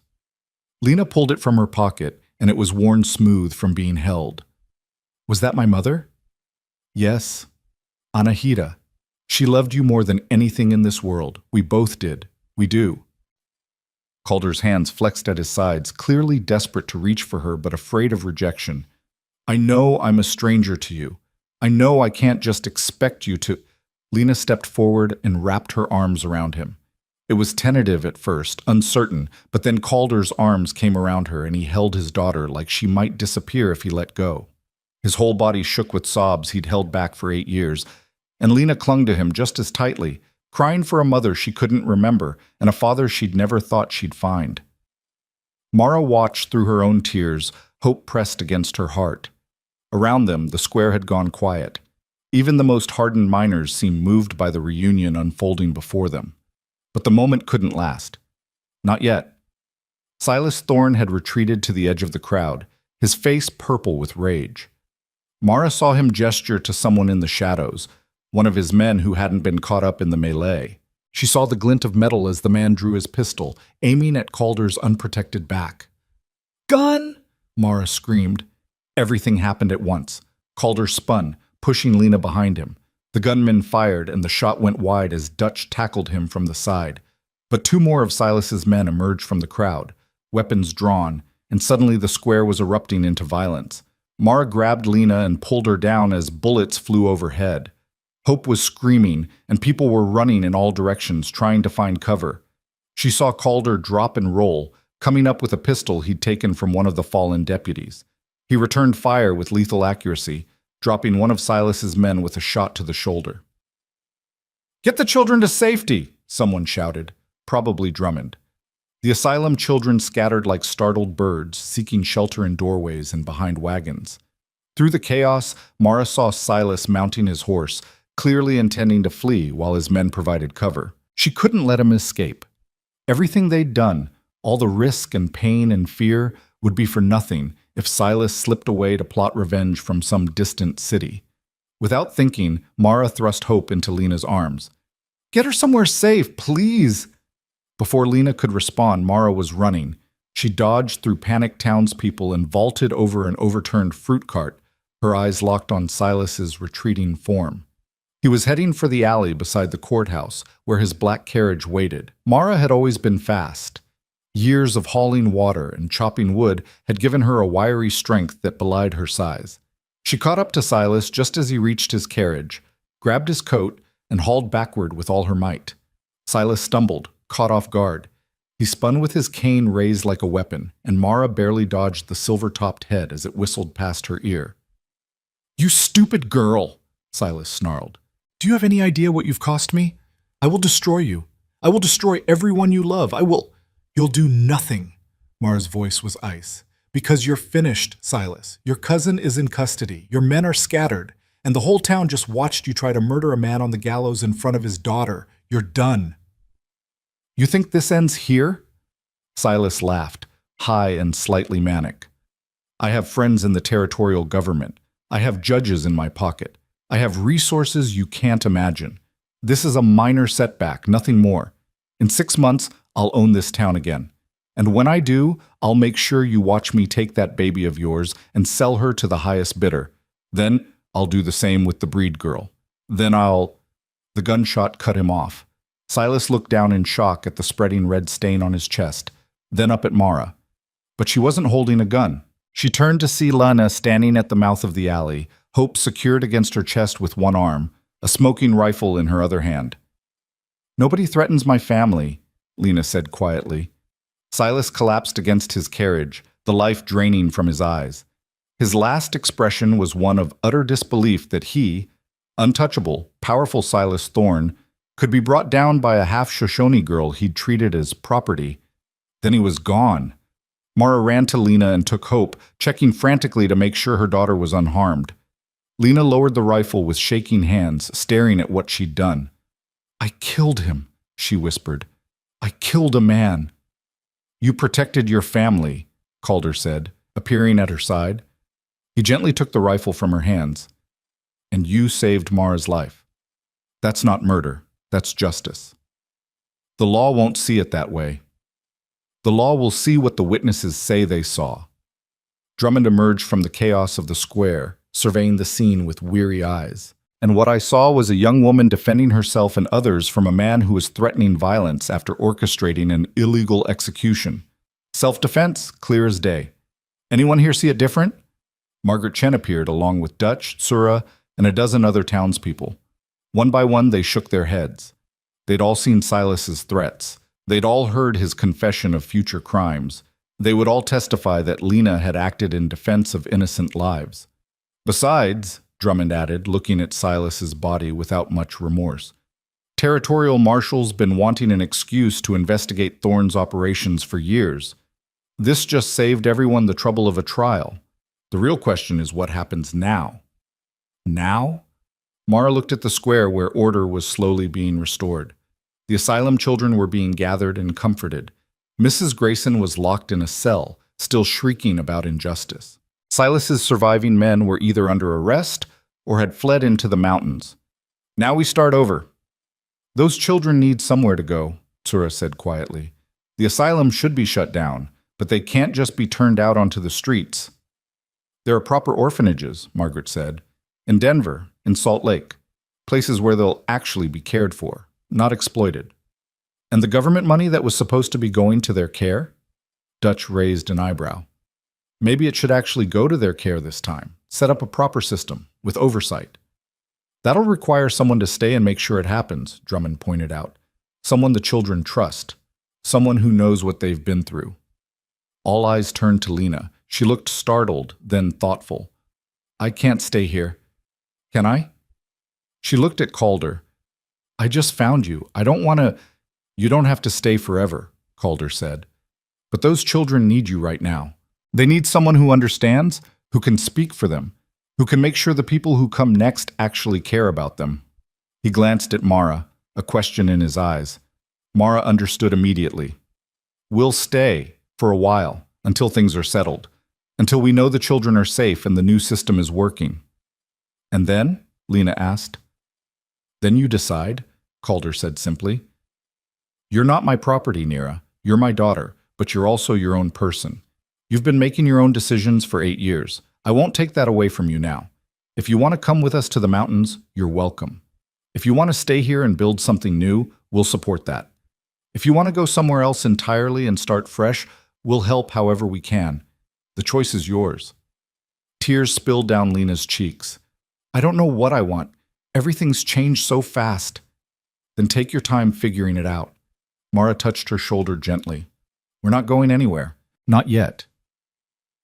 The next few hours were a blur of activity. The territorial marshal was summoned from the nearest fort. Statements were taken from dozens of witnesses. Mrs. Grayson's records were seized as evidence. The asylum children were temporarily housed with families around town while permanent arrangements were made. Through it all, Lena moved with quiet authority, ensuring the younger children were cared for, that they understood what was happening, that they knew they were safe now. Mara watched her and saw not just Calder's strength, but Anahita's fierce protectiveness. This girl had been forged in trauma, but had somehow emerged with her humanity intact. That night, exhausted and overwhelmed, Mara sat with Calder on the porch of the boarding house where they'd taken rooms. Hope slept peacefully in a crib borrowed from Margaret, and Lena had finally been convinced to rest in the room next door. We did it, Mara said quietly. We actually did it. You did it, Calder corrected. I was ready to just grab her and run. You're the one who insisted on doing it right, on protecting all the children, on exposing the whole rotten system. We did it together. Mara leaned against him, and his arm came around her shoulders with easy familiarity. You, me, Lena, and a whole town full of people who finally found their courage. What happens now? Calder asked. Really, once everything's settled here? Mara was quiet for a moment, thinking about the future that had seemed impossible just a few weeks ago. I don't know. Part of me wants to go back to the mountains, to your cabin, to that peace we found there. But part of me thinks maybe we're meant for something else. Like what? Like making sure what happened to those children doesn't happen to others, like using everything we learned to change the system from the inside. She looked up at him. You spent 8 years searching for one stolen child. What if we spent the next 8 years, or 80, Making sure children can't be stolen in the first place. Calder was silent, considering. Then slowly, he nodded. Anahita would have liked that, using grief as fuel for change instead of just for revenge. Is that what you've been doing? Seeking revenge? Maybe at first, but not anymore. He looked toward the room where Lena slept. I got my daughter back. That's not revenge, that's redemption. They sat in comfortable silence, watching the stars emerge over Whitlock. The town that had tried to destroy them was quiet now, licking its wounds and contemplating its future. It would take time to rebuild trust, to establish new systems, to prove that change was possible. But tonight, in this moment, they could simply be. A man who'd found his daughter, a woman who'd saved hers, and a girl who'd discovered that family wasn't just something you were born into, but something you chose. Tomorrow would bring new challenges. The marshal's investigation, Mrs. Grayson's trial, decisions about the children's futures and their own, questions about where they would go and who they would become. But tonight, under the vast Montana sky, they had everything they needed. They had each other. And sometimes that was enough to start rebuilding the world. The territorial marshal arrived 3 days after Silas Thorne's death, riding into Whitlock with a detachment of federal deputies and an expression that suggested he'd seen too much corruption in his career to be surprised by anything. His name was Jacob Morrison, a lean man in his 50s with silver-streaked hair and eyes that missed nothing. He spent 2 weeks in Whitlock, interviewing witnesses, examining Mrs. Grayson's records, inspecting the asylum with a thoroughness that left no corner unexplored. Mara watched him work and felt the first stirrings of real hope, not the desperate, fragile hope that had sustained them through their escape and fight, but something more solid. The hope that came from watching justice actually function the way it was supposed to. Mrs. Grayson's trial was mercifully brief. The evidence was overwhelming, the witnesses numerous, and even her expensive lawyers from Denver couldn't spin the documented abuse, fraud, and exploitation into anything resembling innocence. She was sentenced to 15 years in the territorial prison, and when the verdict was read, she showed no remorse. Only bitter rage that she'd been caught. "She'll die in there," Lena said quietly, watching through the courthouse window as Mrs. Grayson was led away in chains. "She's too proud to survive prison." "Does that bother you?" Mara asked gently. They were standing in what had once been Mrs. Grayson's office, now converted into a temporary coordination center for relocating the asylum children. Lena considered the question seriously. "No. Should it? I know I'm supposed to forgive or find peace or whatever the Reverend keeps telling me, but I can't forget what she did to us, how she made us feel worthless, how she punished kindness and rewarded cruelty. If feeling glad she's going to prison makes me a bad person, then I guess I'm a bad person." "It makes you human," Calder said from the doorway. He'd been working with Dutch and the other mountain men to repair the asylum building itself, making it habitable until the children could be permanently relocated. And it's all right to be angry. Anger at injustice is what changes the world. "But it can't be all you feel," Mara added, "or it eats you alive from the inside." Lena looked between them, this unlikely family she'd found herself part of. "How do you do it? How do you move past something like this without letting it destroy you?" Calder moved to stand beside his daughter, and Mara saw how natural it had become, the way they orbited each other. Still learning, still tentative, but undeniably connected. "You find something worth building," he said. "Something that matters more than revenge. For me, it was finding you. For Mara, it was protecting hope. For you, it might be making sure this never happens to anyone else." "Marshal Morrison wants to talk to me," Lena said, "about testifying before the territorial legislature, about changing the laws around how Native children are treated in institutions." She looked nervous, but also excited. "He says my testimony could make a difference." "It will," Mara said with certainty, "because you're not just a victim, Lena. You're a survivor who fought back. That's powerful." "Will you come with me to Denver when I testify?" "Of course," Calder said immediately. "All of us will. You're not facing this alone." Over the following weeks, patterns emerged that would shape their future. The asylum children were carefully evaluated and placed, some with relatives who'd been searching for them, others in properly supervised orphanages, a few with local families who'd come forward offering genuine homes. Marshall Morrison worked with territorial authorities to establish oversight mechanisms, ensuring that institutions caring for children would be regularly inspected and held accountable. And Lena, to everyone's surprise, including her own, became the voice of change. She testified before the territorial legislature in Denver, speaking with a clarity and power that left hardened politicians in tears. She described the systematic erasure of Native children's identities, the abuse disguised as discipline, the exploitation masquerading as education. She presented Mrs. Grayson's meticulously kept records as evidence of a system that valued profit over people. The reforms that followed weren't perfect. Change never was. But they were substantial. New laws required regular inspections of all institutions housing children. Financial audits became mandatory. Native children could no longer be forcibly renamed or forbidden from speaking their original languages. And a fund was established to help families searching for children who'd been taken, providing resources that Calder had never had during his 8 years of desperate searching. "You did this," Marshall Morrison told Lena after the final vote passed. "You should be proud." "It's not enough," Lena said, but there was less despair in her voice than there once had been. "There are still hundreds of children lost in the system, still families torn apart." "Then we keep fighting," Morrison said simply. "This is just the beginning." As autumn painted the mountains in shades of gold and crimson, Calder's cabin became a gathering place for the unlikely family they'd formed. Dutch and Tsura made the journey regularly, bringing supplies and news from the territory. Margaret Chen came once, making the arduous trip to deliver clothing she'd sewn for Hope, who was growing at an astonishing rate. And Lena, who'd spent 2 months in Denver working with reformers and legislators, finally came home. Home. The word felt strange and right at the same time. The cabin wasn't where Lena had been born, but it was where she was choosing to be. That distinction mattered. Mara was kneading bread dough when she heard the horse approaching. She wiped flour from her hands and stepped onto the porch to see Lena dismounting with the easy grace she'd learned from Calder's patient teaching. The girl, no, young woman, Mara corrected herself, looked different. Still thin, still carrying shadows in her eyes, but also stronger, more certain of herself. "You're back," Mara said, pulling her into a hug. "I'm back." Lena held on tightly, and Mara felt the tension drain from her.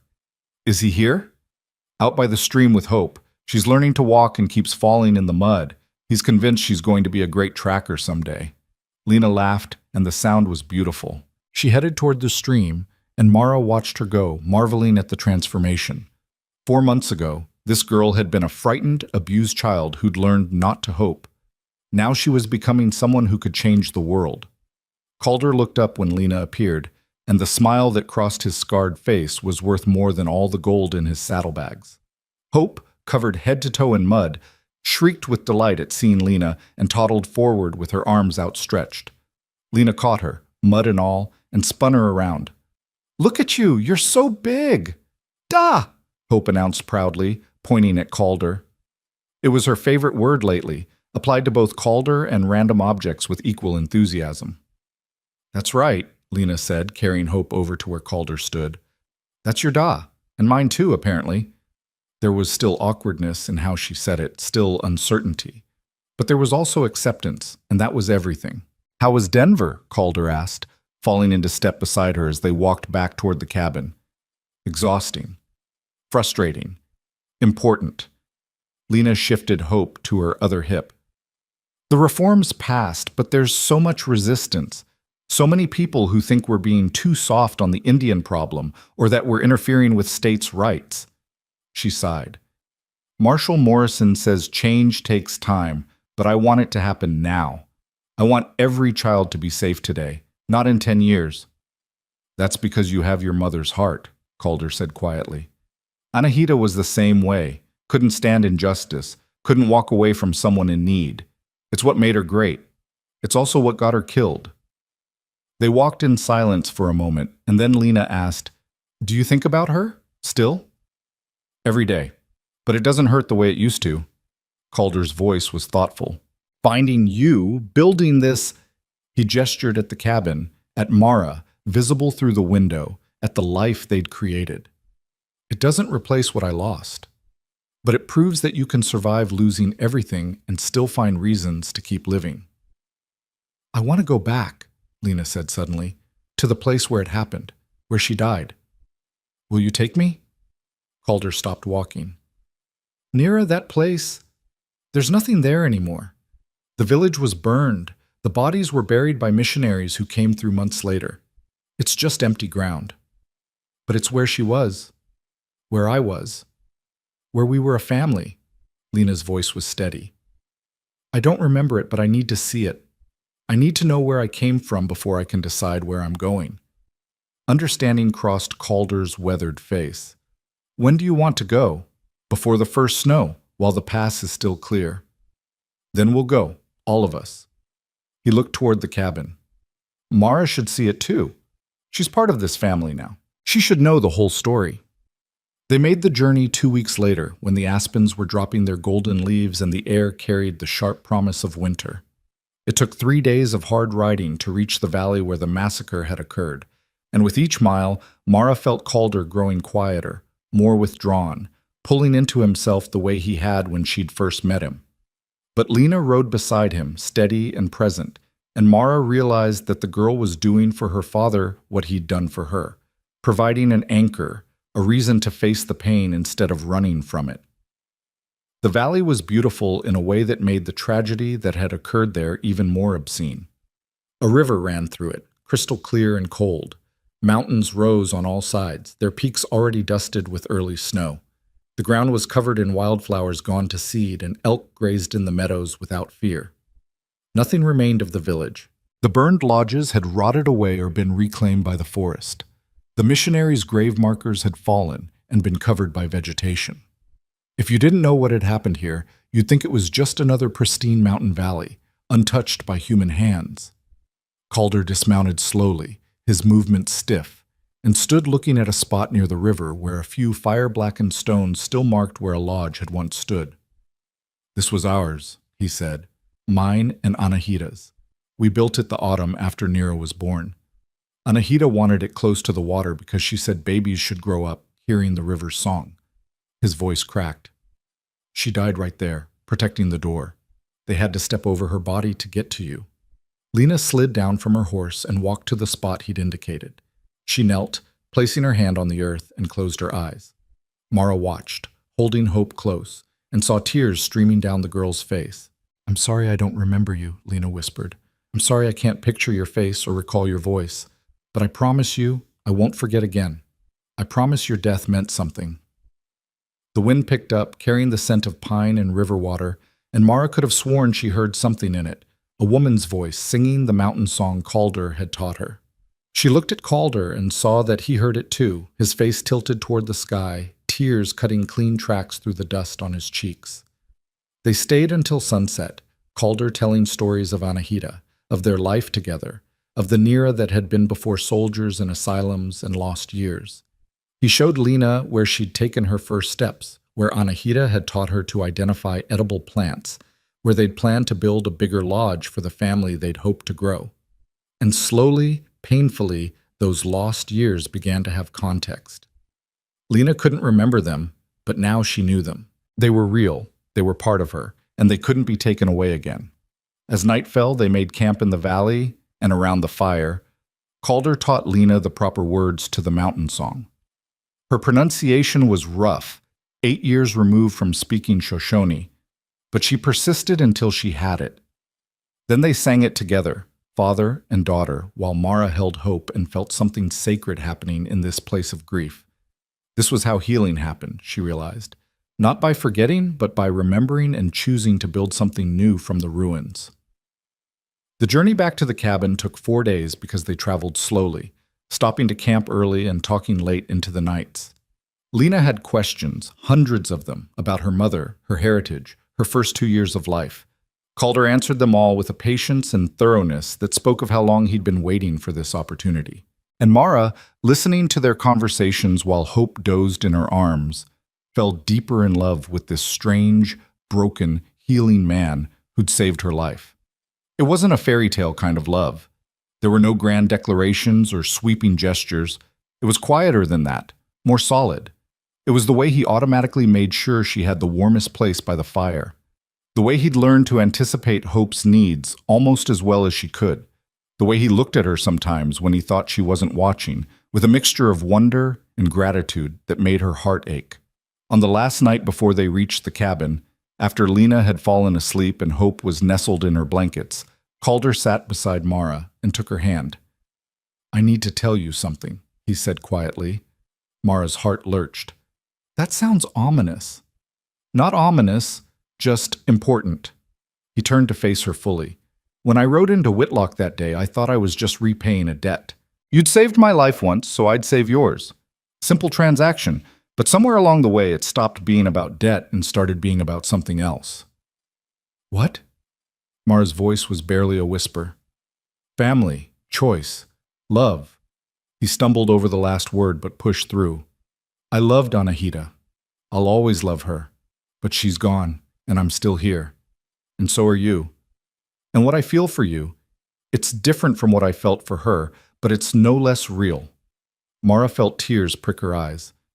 "I loved James too. He was weak and foolish about money, but he was kind to me. And he loved Hope. But he's gone, and we're here, and I feel the same way you do. Different, but real. So where does that leave us?" "I don't know." Mara laughed shakily. "We're not exactly conventional. A widow, a mountain man, a rescued child, and a daughter who's still figuring out whether to call you Calder or father. We're a mess." "We're a family," Calder corrected. "Messy, complicated, not related by blood except for Nira and me. But that doesn't make it less real." "No," Mara agreed. "It makes it more real. Because we chose each other." Calder leaned forward slowly, giving her time to pull away if she wanted. But Mara met him halfway, and their kiss was gentle and unhurried, full of promise and patience. When they finally pulled apart, both of them were smiling. "We should probably wake up and have an awkward conversation about this." Lena's voice came from where she was supposedly sleeping. Mara jumped, mortified, but Calder just laughed, a deep, genuine sound that seemed to come from somewhere he'd thought was dead. "How long have you been awake?" he asked. "Long enough." Lena sat up, grinning. "And for the record, I think it's about time. You two have been dancing around each other for months. It was getting painful to watch." "We were being respectful," Mara protested. "We didn't want to rush anything or make you uncomfortable." "I'm not uncomfortable. I'm relieved." Lena came to sit beside them. "You're both too stubborn to be happy alone, and too damaged to trust anyone new. You might as well be damaged together." "That might be the least romantic endorsement I've ever heard," Calder said dryly. "I'm 10 years old." 11, Calder corrected gently. 11, Lena amended. "Romance isn't exactly my forte, but I know what family looks like, even when it's weird and unconventional. And this..." She gestured at the three of them, plus Hope sleeping peacefully nearby. "This is family, so you might as well make it official." "Official?" Mara raised an eyebrow. "You know, get married, adopt each other's kids, whatever it is adults do to make these things legal." Lena shrugged. "Because I don't want to spend the next few years wondering if you're going to split up and leave me choosing sides. I want to know we're in this together, all of us." The raw vulnerability beneath her practical words broke Mara's heart. This child who'd learned not to trust or hope was trusting and hoping anyway, asking for the security of permanence. "We're in this together," Calder said firmly. "Legal or not, married or not, we're family. Nothing changes that." "But I wouldn't mind making it legal," Mara added softly, looking at Calder. "When we're ready, when it feels right." "When it feels right," Calder echoed, and the promise in his voice was as binding as any vow. They reached the cabin the next afternoon to find Dutch and Tsura waiting on the porch with news. Good news for once. "The territorial governor wants to offer you a position," Dutch announced without preamble. "You and Lena both. Official inspectors for institutions housing Native children. You'd have authority to investigate complaints, access to all records, and backing from the federal government." Calder and Lena exchanged glances. "I'm a wanted man in half the territory," Calder pointed out. Bar fights, disturbing the peace, remember? Morrison got all that cleared, Tsura said. Turns out when you expose massive corruption and help implement reform, the government's willing to overlook a few youthful indiscretions. You've got a clean slate. What would it involve? Lena asked. The inspector position. Travel, mostly. Visiting orphanages and schools, interviewing children, making sure the new laws are actually being followed. It wouldn't be easy work. A lot of powerful people have made a lot of money off the current system. They're not going to give up without a fight. Sounds perfect, Lena said immediately, then looked at Calder. If you're willing. You want to do this? Calder asked her. It means we can't hide in the mountains anymore.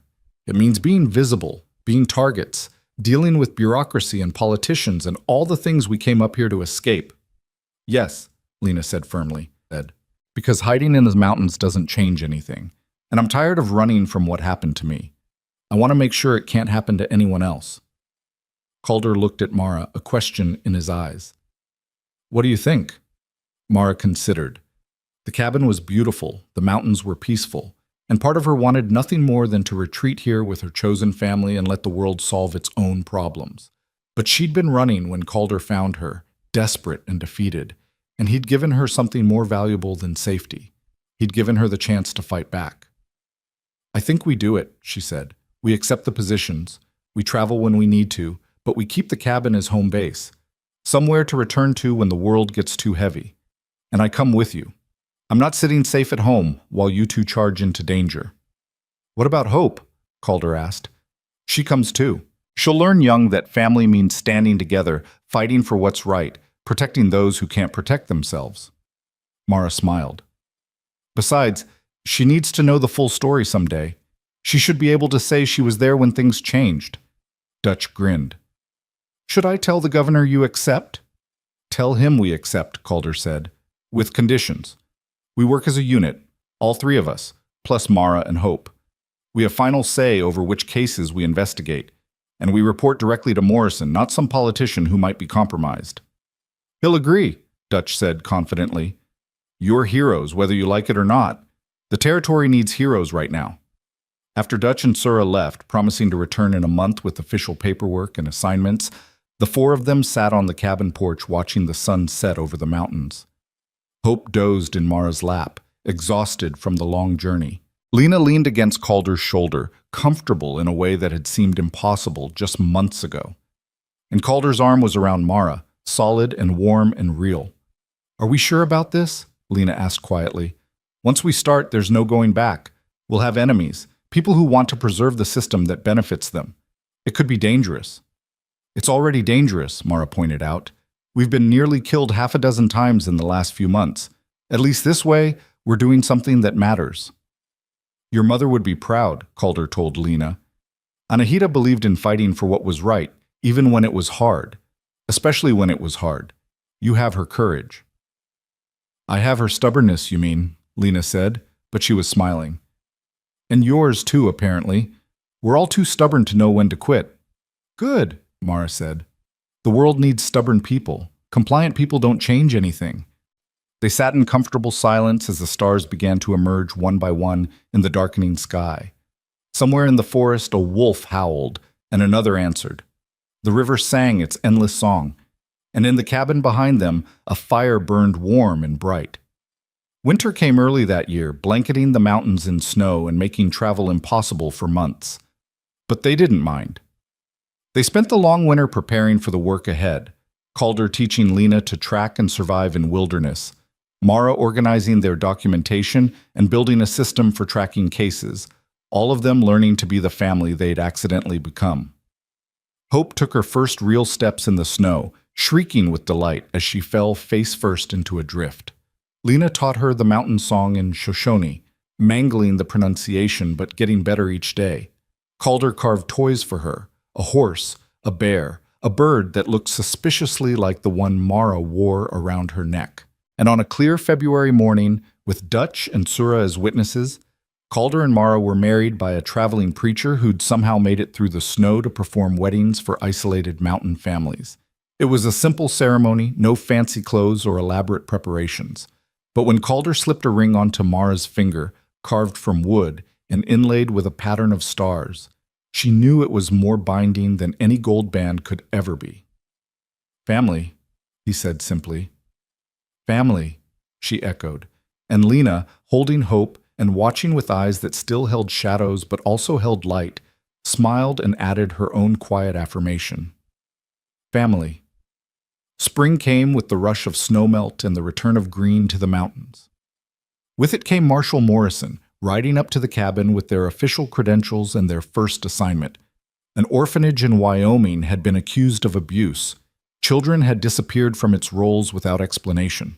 The local authorities claimed everything was fine, but 3 Native families had written to the territorial government begging for help finding their children. "Sound familiar?" Morrison asked grimly. "Too familiar," Calder agreed. "When do we leave?" "Whenever you're ready." They were ready. The work was exactly as hard as they'd anticipated. They encountered resistance at every turn. Administrators who lied, politicians who obstructed, bureaucrats who insisted proper channels had to be followed even when children were suffering. They found institutions that made Mrs. Grayson's asylum look merciful by comparison, and others that were genuinely trying to help but were overwhelmed and underfunded. But they also found children, dozens of them, who'd been reported dead or lost but were actually alive. They reunited families that had been torn apart. They exposed abuse and saw abusers prosecuted. And slowly, painfully, they helped build a system that was slightly less cruel than the one they'd started with. It wasn't enough. It would never be enough. But it was something. The years passed. Hope grew into a bright, fearless child who could track deer through the forest and recite territorial law with equal facility. Lena became one of the most feared inspectors in the Western Territories, combining her father's intimidating presence with her mother's fierce compassion. She never fully recovered her lost memories, but she built new ones, better ones, with the family she'd chosen. And Calder and Mara, 2 broken people who'd found each other at the worst possible moment, built a life that proved redemption was possible. Not easy, not perfect, but possible. On Nira's 21st birthday, they returned to the valley where the massacre had occurred. It had been 10 years since their last visit, and the place had continued its transformation from battleground back to wilderness. But they'd brought something with them this time, a marker carved from stone, bearing the names of everyone who'd died there, including Anahita's. "I'm getting married," Nira announced as they finished setting the stone. "To a Shoshone teacher I met in Denver. His name is Thomas. He's kind and smart, and he makes me laugh. I think Mother would have approved." "She would have," Calder said with certainty. "When's the wedding?" "Next summer. And I want it here, in this valley. I want her to be present, even if it's just in spirit." "We'll make it happen," Mara promised. They stood together by the marker as the sun set, 4 people bound by choice and love rather than blood. Hope, now 9 years old, placed wildflowers on the stone. Nira sang the mountain song, her pronunciation perfect, now after years of practice. Calder and Mara stood with their arms around each other, grateful for the impossible second chances they'd been given. That night, making camp in the valley, Mara pulled out a worn photograph. It showed the 4 of them, Calder, Mara, Nira, and Hope, standing in front of the cabin with the mountains rising behind them. They looked wind-blown and travel-worn, but they were smiling, really smiling. Beneath the photograph, in Calder's careful script, was a single word, family. "You know what the best part is?" Nira said, looking at the photograph over Mara's shoulder. "What?" "We chose this. Every single one of us could have walked away at any point, but we chose each other. We chose to fight together, to heal together, to build something together. That's more powerful than any blood relation could ever be." "Your mother used to say something similar," Calder said quietly. "She said her tribe wasn't just the people she was born to, but the people she chose to stand with. I didn't really understand what she meant until now." "She'd be proud of us," Nira said, "all of us, for taking something terrible and making something beautiful out of it." "She'd be proud of you especially," Calder corrected. "You could have let what happened to you make you cruel or bitter. Instead, you became someone who fights to make sure it doesn't happen to anyone else. That takes a strength most people never find." Nira leaned against her father's shoulder, comfortable in the affection that had taken years to build, but was now as solid as the mountains surrounding them. I had good teachers. They sat in the firelight, passing around dried meat and bannock, sharing stories about the children they'd helped reunite with families, the reforms they'd pushed through, the small victories that added up to meaningful change. It wasn't the ending anyone would have predicted 8 years ago, when a desperate widow stood on courthouse steps watching her baby be sold, and a mountain man rode into town carrying 8 years of grief. But it was their ending. Hard-won, imperfect, and absolutely real. And in the morning, they would pack up camp and return to the work that was never finished, fighting for justice, protecting the vulnerable, and proving that family wasn't something you were born into, but something you built, one choice at a time. The photograph remained pinned above the cabin's fireplace for the next 40 years, a testament to the day a widow, a mountain man, and a stolen child found each other and chose to become something more than the sum of their tragedies. Beneath it, in letters carved deep into the wood, was their truth. Family. Because in the end, blood didn't make them one. Choosing each other did. And that choice, made in desperation and despair, but sustained through love and commitment, changed not just their lives, but the lives of hundreds of children who came after them. It proved that even when the world tried to tear families apart, love, chosen, fierce, unbreakable love, could stitch them back together. That was the real story, not the dramatic rescue or the courtroom confrontation or even the romantic sunset ending. It was the quiet morning after morning of choosing each other, of showing up, of doing the work, of being family.